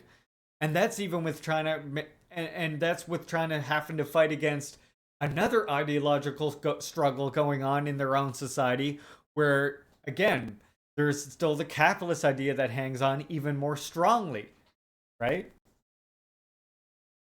So that's important to keep in mind. With DPRK, it was able to accelerate so quickly with the revolution, because DPRK or Korea, like even Korea before, how do I want to put this? Korea even before DPRK emerged, even before DPRK was established, I should say. Korea, when it was still a feudal kingdom, resisted the penetration of markets, right? It did not want the US to come in. It resisted two attempts at least of the US. One of them, the most famous one, the USS Sherman, was I think 1888 or something like that. So Korea was resistant to this opening up of markets because it recognized what opening up of markets meant, right? So Korea overcoming its bourgeoisie so rapidly is a peculiarity of DPRK, and why Juche, the tool to analyze socialist society, emerged there before anywhere else. But as I pointed out, like with Che Guevara and other people, like you can see where it is trying to emerge these same conclusions in other places. You know?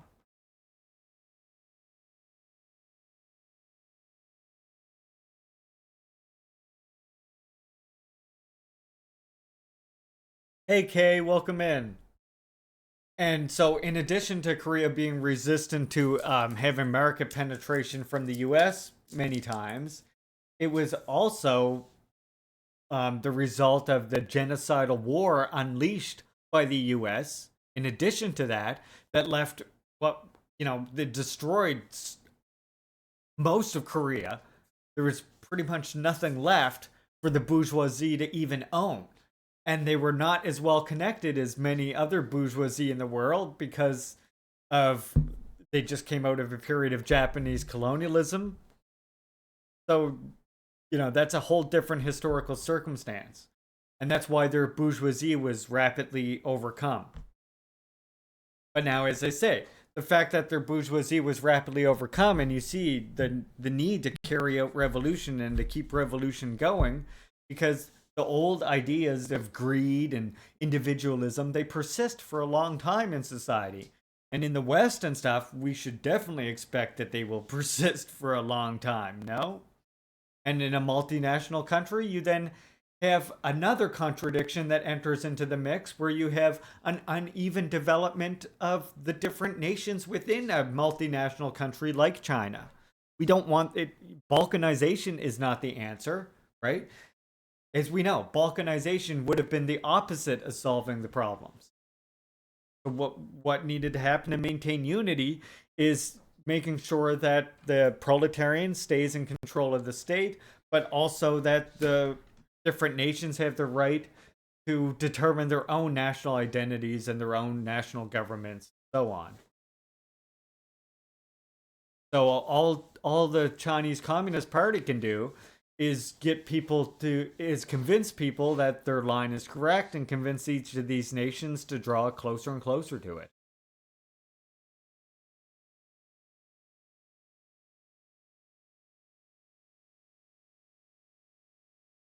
All because of what US and others do to power.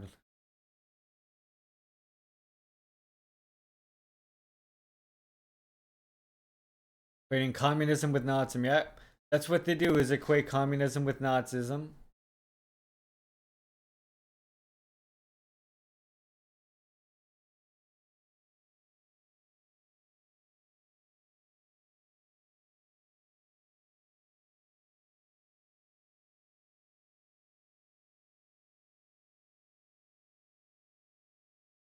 Still forming my opinions on communist theory through reading history. And one thing that messed with me was how MLMs would say the Cultural Revolution failed because of bourgeois traders. I'm like, what? That seems rather simple of an explanation, and it really doesn't make sense when you compare like what the U.S. does compared to what like China does, right? Like, it doesn't even make sense on the surface level. As I say, like, it's what you end up with. Some MLMs fall into a certain, like, I don't know, weird fetishization of certain aspects of revolution, without realizing that, like, a big reason why China has to have this NEP period again is because it has to overcome colonialism first, right? It has to decolonize, which means it has to throw out the vestiges, the leftovers of ideas that are left in like Hong Kong. And I mean, Taiwan, not colonial, is in many ways like a neo-colony almost.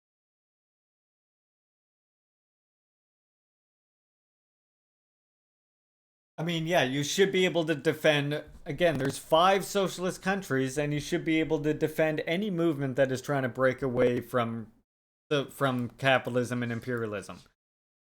If you spend more time talking about how this movement or that movement against imperialism or capitalism is state capitalism as a means to basically discredit it, than you do talking about imperialism and colonialism proper in your own country, then that's sus as fuck to me.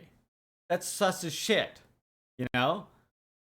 Because it's like, that's getting down to that same, like white people feeling like they need to interfere everywhere. It's like a colonial thinking. Like, oh, I gotta criticize them, I gotta tell them how to do their revolution and shit like that. Where's the revolution in your own goddamn country? You know, if you're so enlightened as to look at this other country and say, actually what you did wasn't socialism, it was state capitalism. Where's your own? Revolution! You know, where's the big contribution in your own country to revolution? Why didn't it break out yet? Maybe, oh, it didn't. So maybe you should be focused on building a revolution there, like. And one way to do that is certainly not to encourage warmongering of targets of imperialism like DPRK, like Cuba, Laos, Venezuela, whatever. The way to do that isn't to like perpetuate this this like already existing like violent rhetoric that's already all over the mainstream media, all over the place. Because you know what? The truth of the matter is, when we have revolution here, when we have liberation and land back here, that will also be described as authoritarian, totalitarian, dictatorship.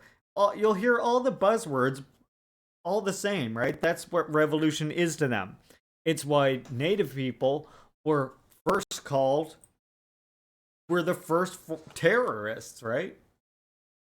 Right? Why doesn't she just simply press the communism button? Do away money, everyone. Just do away with money right now.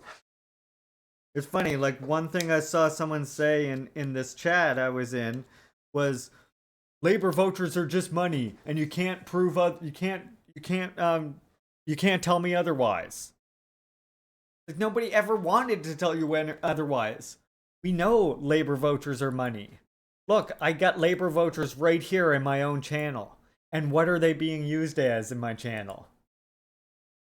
A form of currency, right? You use your labor vouchers and you get to buy a sound clip or something like this. You know what a shit barometer is, Bob? Exactly, Lennon. Huh? Measures the shit pressure in the air. You can feel it.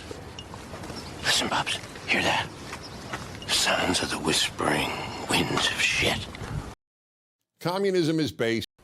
The revolution that feeds the children gets my support. And I just want to remind you how fucking... I'm just going to assume you're, like, you got some racist tendencies. I'm not going to say you're an outright, full-blown racist or something like this. But I'm gonna assume that you have racist tendencies if you're gonna look at a place like China or Vietnam or DPRK or Cuba and say they haven't gotten rid of money, therefore they're not truly socialist yet. I'm just gonna assume you're fucking racist or got the racist tendencies. I'm sorry. Because what you're doing is you're projecting the fact that you live in relative abundance, by the way.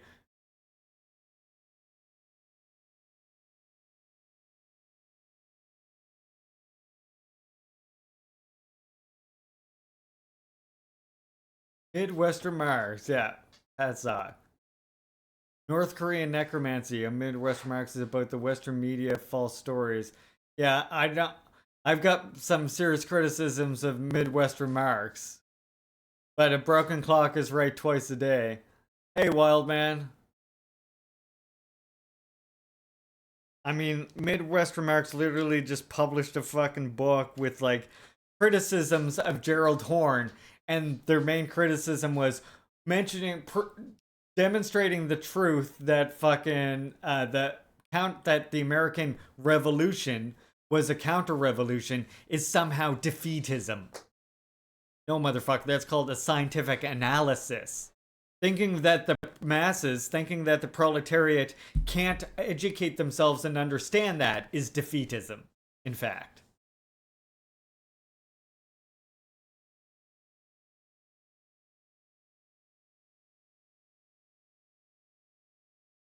But yeah, the reason why I say, though, if you look at a country like... Yeah, Midwestern Marks. Yeah, Rick, I think you were on the show when we looked at that, I do believe, Rick, if I'm not mistaken.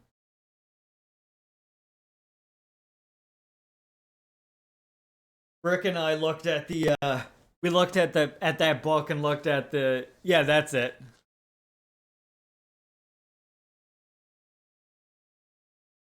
No worries, non-binary. It was a good joke.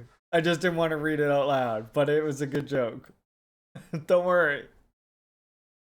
But I just wanted to say, like, the reason why it's an expression of a racist tendency to look at DPRK or Cuba or Vietnam or any of these other places and say that because they haven't done away with money, they are not socialism. The reason why I say that's like an expression of a racist tendency is because it comes from people who generally live thanks to imperialist super profits at general abundance, right? Like at relative abundance compared to people in the global south. And therefore, they look at their own society and see the enormous over accumulation of goods, aka the GDP, and they go, well, what we need here is degrowth, which is true. So therefore, everyone should be able to do away with money instantly. But it's like, what you don't realize is a country that's still under embargoes and sanctions like DPRK and Cuba, and a country that's recovering from extreme periods of colonialism and over exploitation and stuff. They do not have that same, they're not of those same conditions, and they are suffering under very, very finite resources, right?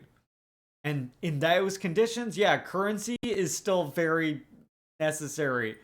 The difference is you don't want currency to be based, and this is where labor vouchers differ. You don't want currency to be based on the profit motive. Instead, you want currency that's based off of the labor theory of value. Labor vouchers.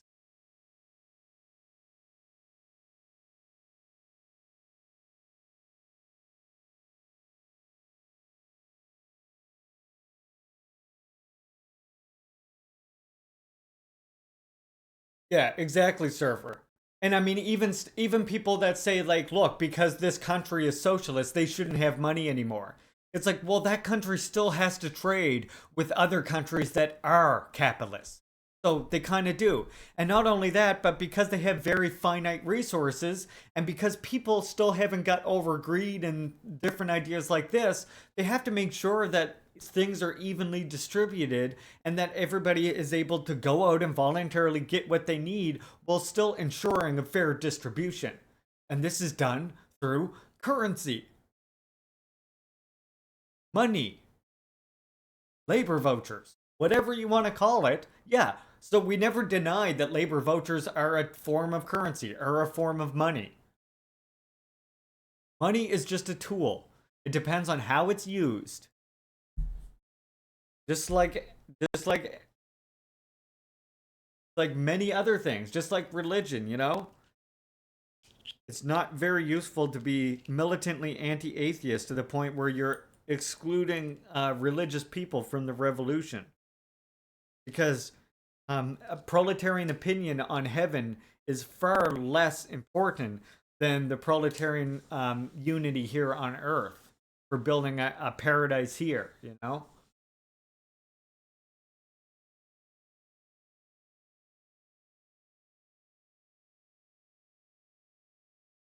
Yeah, absolutely, wild man. What do you got here? You cannot Hannah, say Hannah, I don't want to argue. I don't want. You do want to argue. Yeah, wait, this is the video, I think. Wait a sec. Oh no, this isn't the video. It was a reaction video to this that I was seeing. Wait, you said 26... 2850.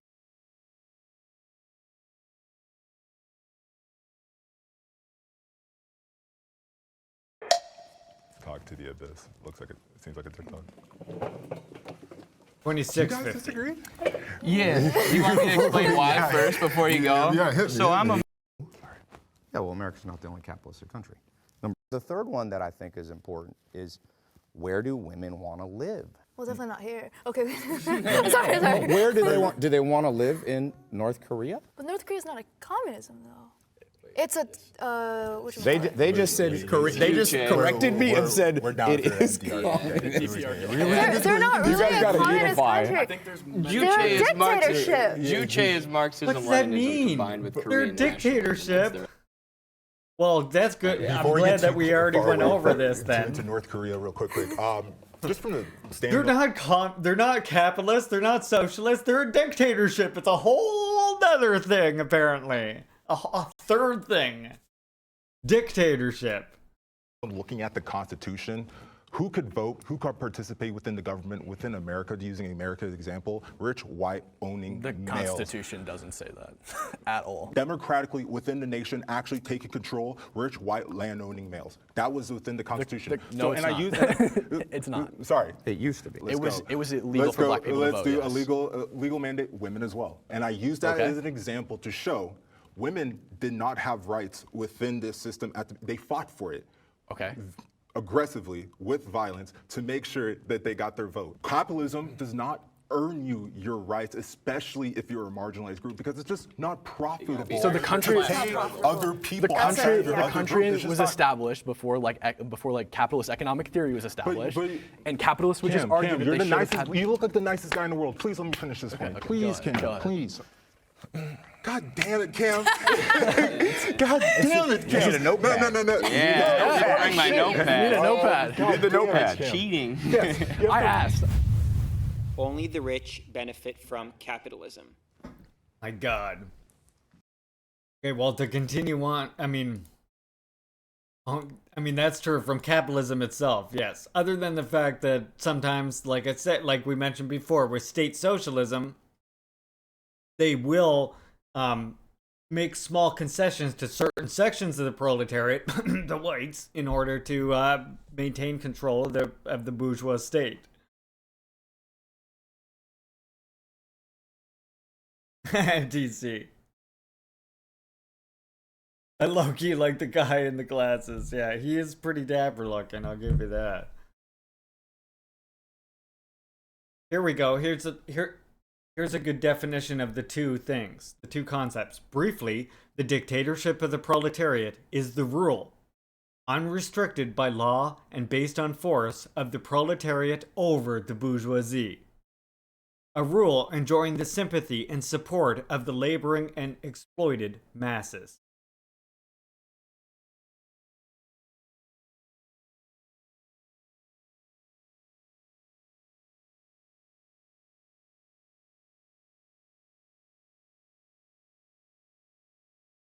Remember how I mentioned before how, like, ever notice how in a socialist society they, like, openly label the propaganda department a propaganda department, for example? The fact also that the dictatorship of the bourgeoisie is a secret, concealed, backstage dictatorship, which needs a plausible camouflage with which to deceive the masses. The dictatorship of the proletariat and revolutionary peasantry, on the other hand, is an open dictatorship, a dictatorship of the masses, which has no need to resort to deception in home affairs or to secret diplomacy in foreign affairs. But it follows that our bourgeois dictators will strive to solve the most vital problems of the country, the question of war and peace, for example, behind the backs of the masses, without the masses, by means of a conspiracy against the masses. Stalin. By the way, the USSR at the when the revolution broke out, the USSR put this into practice. This was written before the USSR, before the revolution in Russia broke out. And they put this into practice when they published secret documents showing, how close the diplomacy, even during World War I, was, and all these secret backdoor dealings between the different imperialist powers. So they showed this in practice. And again, like, openly calling your propaganda department the propaganda department. Openly educating people onto what that term propaganda actually means. So on and so forth. And so, again, until the higher phase of communism arrives, the socialists demand the strictest control by society and by the state of the measure of labor and the measure of consumption. Because again, remember, many places are still struggling with that over-exploitation. You fucking racist. Okay, anyway. But this control must start with the expropriation of the capitalists, with the establishment of workers' control over the capitalists, and must be exercised not by a state of bureaucrats, but by a state of armed workers. And again, everything I just described to you in the stream, the the state being independent of the party. Right? The state being independent of the party is an example of a means of this.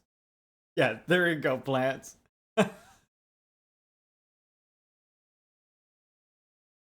In the West, the expropriation of white people has to precede the expropriation of the capitalists, in fact, in many respects.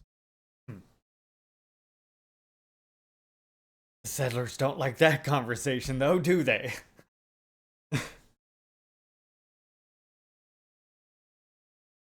Yeah, and so this is very important because we do want strict control of the society, again, to ensure that our socialist education, our communist education is able to be spread, is able to reach people.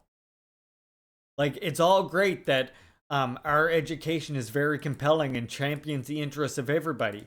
But if our voice can't be heard, if our voice can't be disseminated broadly among the masses, we will never be able to build communism. And in order to get to that point, we need to build a revolutionary society. And revolution can break out and be led by a very small group of people. In fact, in Cuba, it was 50. Think about that.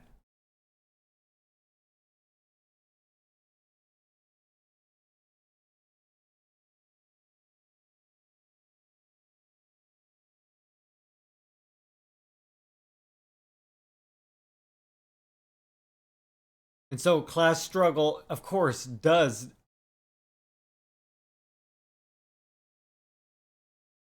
of course continue in a socialist society. As Kim Il-sung here says, our class struggle is designed not only to working classize the peasantry and terminate its existence as a class, but also to revolutionize the previous middle class, including the intelligentsia and urban petty bourgeoisie, and remold them on the pattern of the working class. This is the principal form of the class struggle we are now waging. Also, within our social system, subversive, counter-revolutionary influences infiltrate from without, and the survivors of the overthrown exploiter classes agitate within. The class struggle is necessary to suppress these counter-revolutionary activities.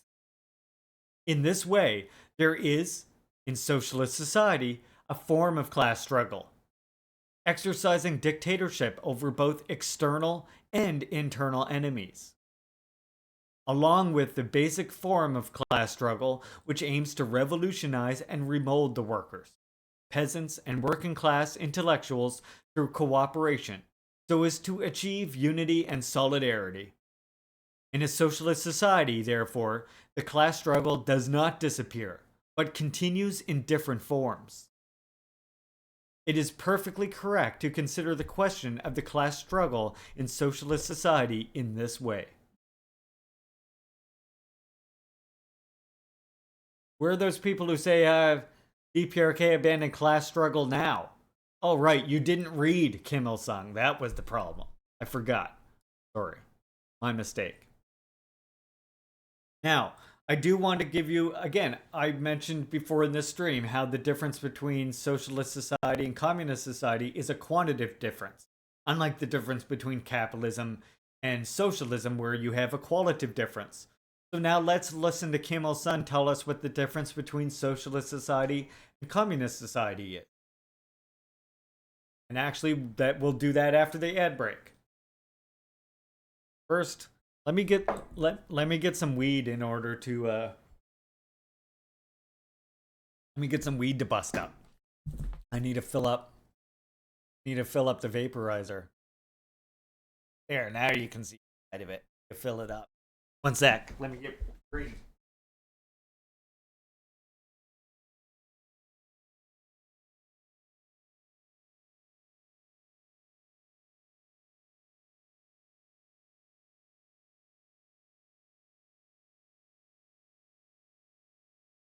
Let's go, Smokes. Let's go, Smokes.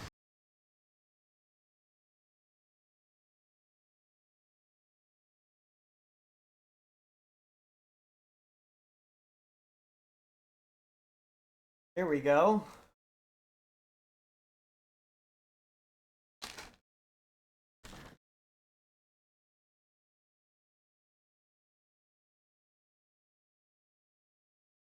Yeah, we're trying out Hydra for the first time, plants. We're gonna see. We're trying it out. You know, see how it goes. We'll see. My fiance really just wants to not do soil in the house if possible. So we want to try out, see how it goes anyway. I keep forgetting. Yeah, flood and drain. I think that's what we're thinking. Plants. Would somebody in our Discord? Okay, I'm in a Discord with Plants and Rick. Would somebody in our Discord please remind me to give Plants the P.O. box, for fuck's sakes? I keep forgetting to do that. Even now, like just put a message in our Discord right now. Not RSVG. The other Discord, the little Discord.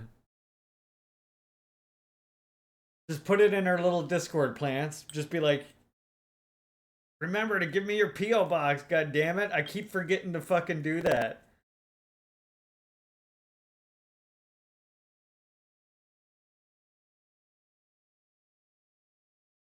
I have the worst short-term memory.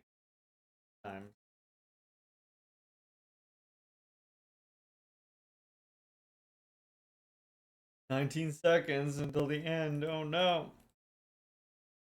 Kind of getting accustomed to these 3-minute ads, I gotta tell you. I think I actually kind of like the idea of chilling and talking for a second and like taking a break for a minute.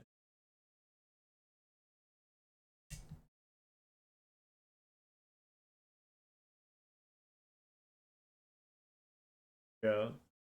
Cinnamon.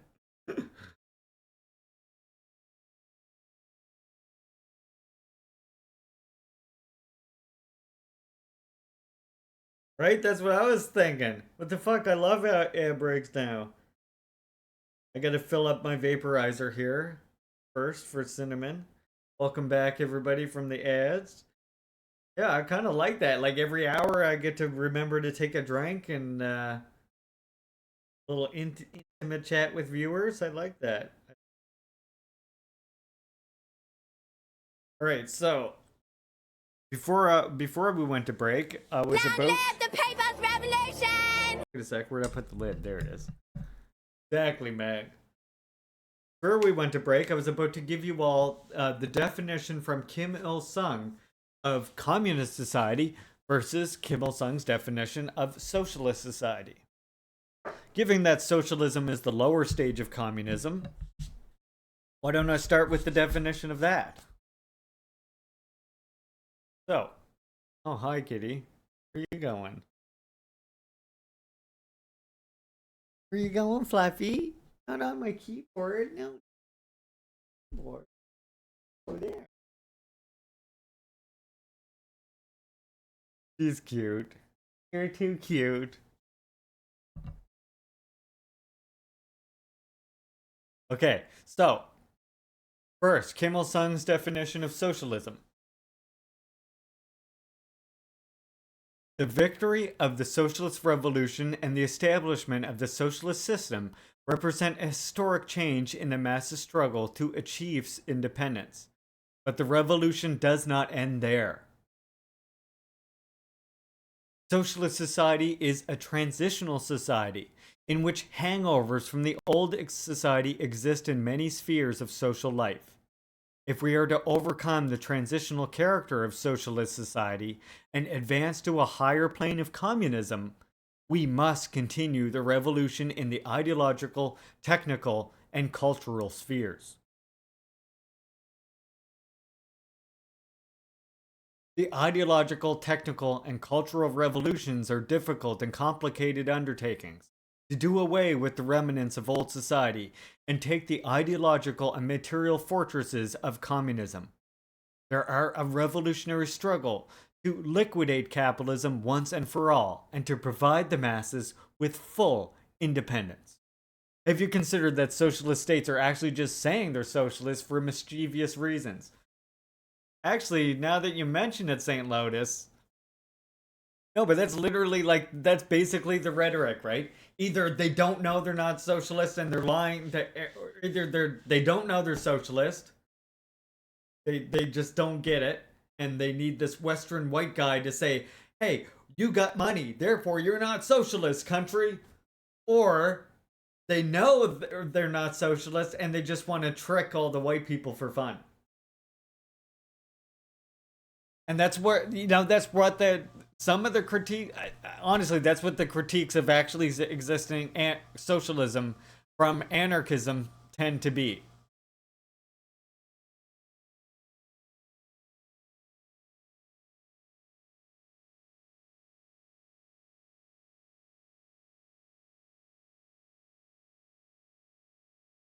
But it's like so silly. It's like, the funny thing about that idea, Saint Lotus, though, right, is like, if anarchists really believe that, like, why do they think that these countries are targeted so vehemently by the empire? Like, what, you think they're just targeting they're targeting DPRK because they're a dictatorship? Like, you believe that, or like what? There's a contradiction in your thought process there.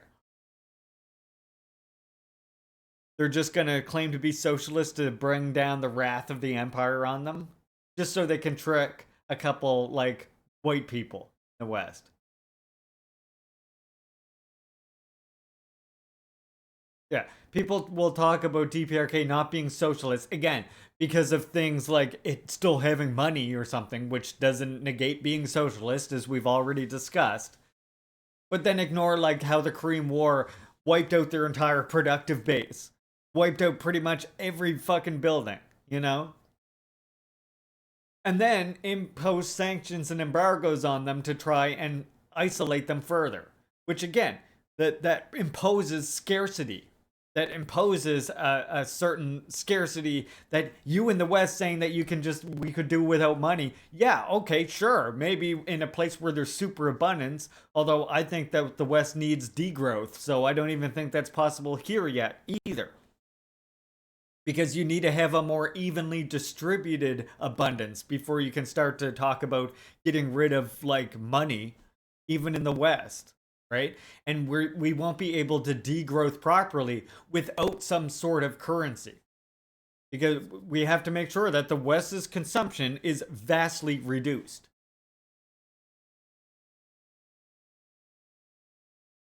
Yeah, it's a situation where conclusions are drawn first, then we come up with justifications for it. It doesn't have to make sense. So, here's the more direct definition of socialism itself. A socialist economy is a planned economy managed by its masses. A socialist economy is a planned economy managed by its masters, the popular masses. It is an intrinsic requirement of a socialist economy that it be developed rapidly in a planned and balanced way in the common interests of the masses, by increasing the creative enthusiasm of the working people, and that equitable distribution be made according to the quantity and quality of work done. In order to do this, I'm sure you can imagine, currency is needed. Labor vouchers. Money. Yes. Now, is that money fundamentally the same as money as it exists in capitalism? Not necessarily, but it is still the same tool. Yeah. It's just used by a different ruling class. Now, the proletarian ruling class, in their interest. And again, the people who deny this are delving into a racist tendency.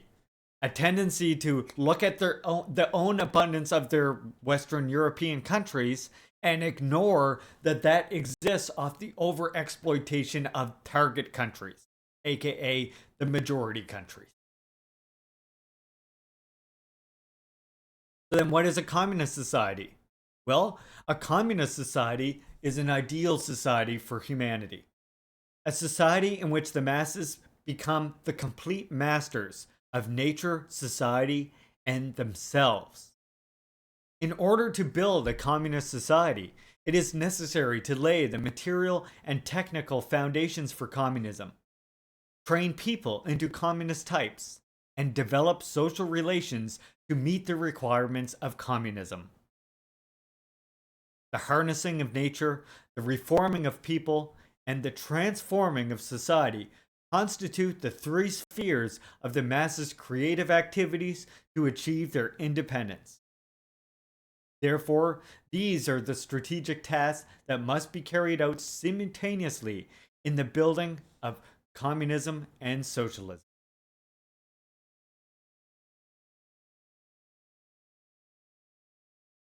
So does that distinction make sense to you all? The difference between socialist economy and the communist society, and how the socialist economy is the building up of it, as Kim Jong-il said later. In the building of socialism and communism, the realization of communist society is the ultimate goal. The establishment of the socialist system is the starting point. When we say that the socialist revolution has emerged victorious and the socialist system has been established, this means that, with the establishment of the socialist government and of the socialist relations of production, the skeleton of a new society, in which the popular masses are the masters, has been set up. Exactly. As you just see right here, Bob.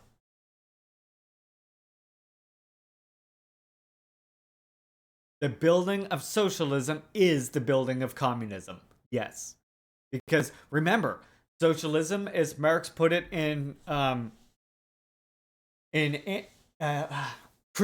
as Marx said in Critique of the Gotha program, socialism is just the lower stage of communism. So he said, revolution breaks out, you smash the bourgeois state, and then you have communist society emerges, but in a low stage of communism, because it is a transitional stage, with the hangovers of capitalism still existing in it, that will take, as he thought, hundreds of years to get over.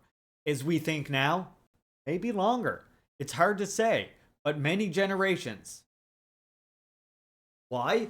Because people do not act on their class position alone. People's ideas are not determined by their class position alone. They're determined by the intercourse with society. And although they may be receiving revolutionary education from the state, from the education system, they might be receiving reactionary influences from these other places, you see. And that means that it can last for many generations before all of these old things are overcome. And we need to ensure that humanity, and in fact, it's not even just we ensuring, humanity itself will have to ensure that it's overcome all these old ideas before a communist society is realized. And this isn't a prescription from us. This isn't saying this is what we need to do. This is how we got to set it up. We're saying we need to set up a revolution this way because that is the direction that revolutionary change occurs. That's the direction the masses are already moving in, right? Regardless of your own opinion, whatever, the masses are already moving in like this direction as a whole. Taking the world as our unit of observation, the masses are moving in that direction regardless of any individual's will.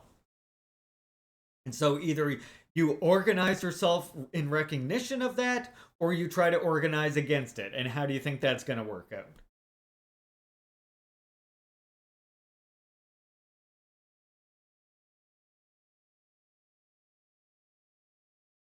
Ending shit like planned obsolescence should be the first step in degrowth. Absolutely, wild man. We consume so much largely because the things we buy are such shit, because distribution systems are inefficient. Actual quality of life need not be so severely impacted as many fear it would, I think. Absolutely, it just needs to be redistributed, right? We need to get rid of the, like, and this is why I say the first revolution that needs to happen is, of course, the democratic revolution that precedes the socialist revolution, right? Through that process of decolonialism, that's how we arrive at like a proper strategy for degrowth as well. And one that ensures that, because reparations to Black and First Nations is a serious thing. Question: will the fascists have their newspapers? Hell no. Hell no, they won't.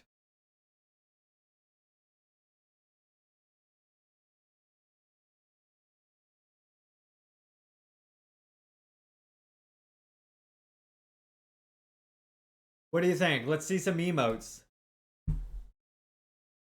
Okay, I want everybody to react first of all. Give me your thoughts using emotes only. Okay, I want to see your reactions to what we just read using emotes only now.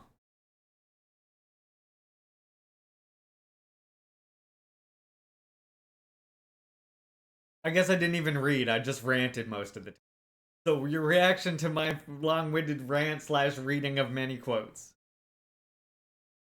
This we didn't do any video watching. We didn't do anything like that. So I really just want to know, like, is this content? Did we do content? Did I make content today?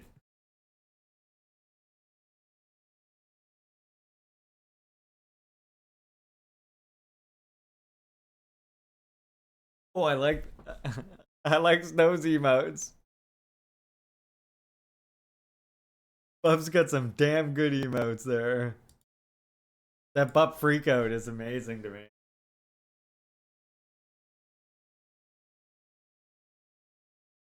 Exactly, Sam. Exactly. That's what I was thinking, really. I feel like Sam really took the words out of my mouth with that.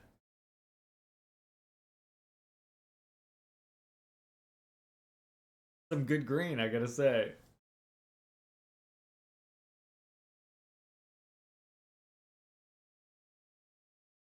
So now, what are you gonna say next time someone comes up to you and says DPRK is a dictatorship, or DPRK is a monarchy, or all socialist states were just state capitalists?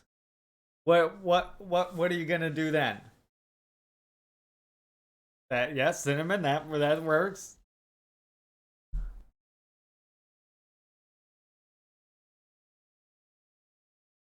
Yep, but perhaps some of that. Mix some of those in there as well, perhaps.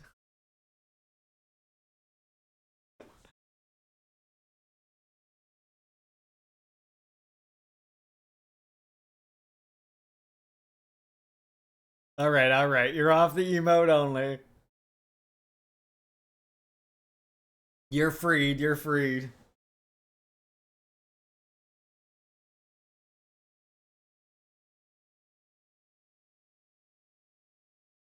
Yes, officer. Of course, officer.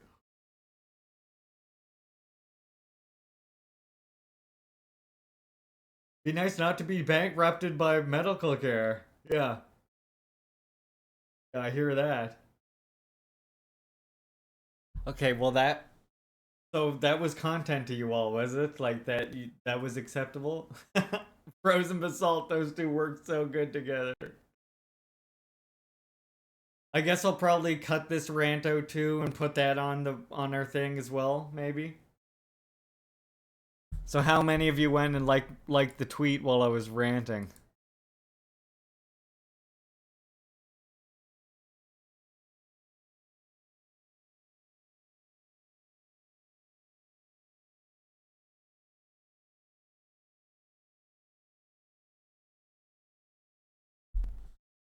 Have you seen Kim Jong-un's hog?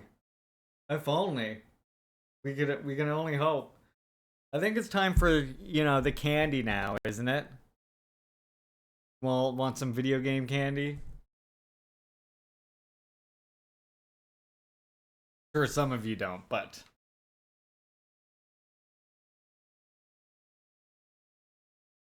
some of you might not, but I know I do. I think after that long-winded rant, do some candy. I'll just lie to them and say that I've seen it and that it's great. St. Lotus only wants vegetables. Okay, well, candy, nature's candy is acceptable. Absolutely. We're all about nature's candy. I'm all about nature's candy around here.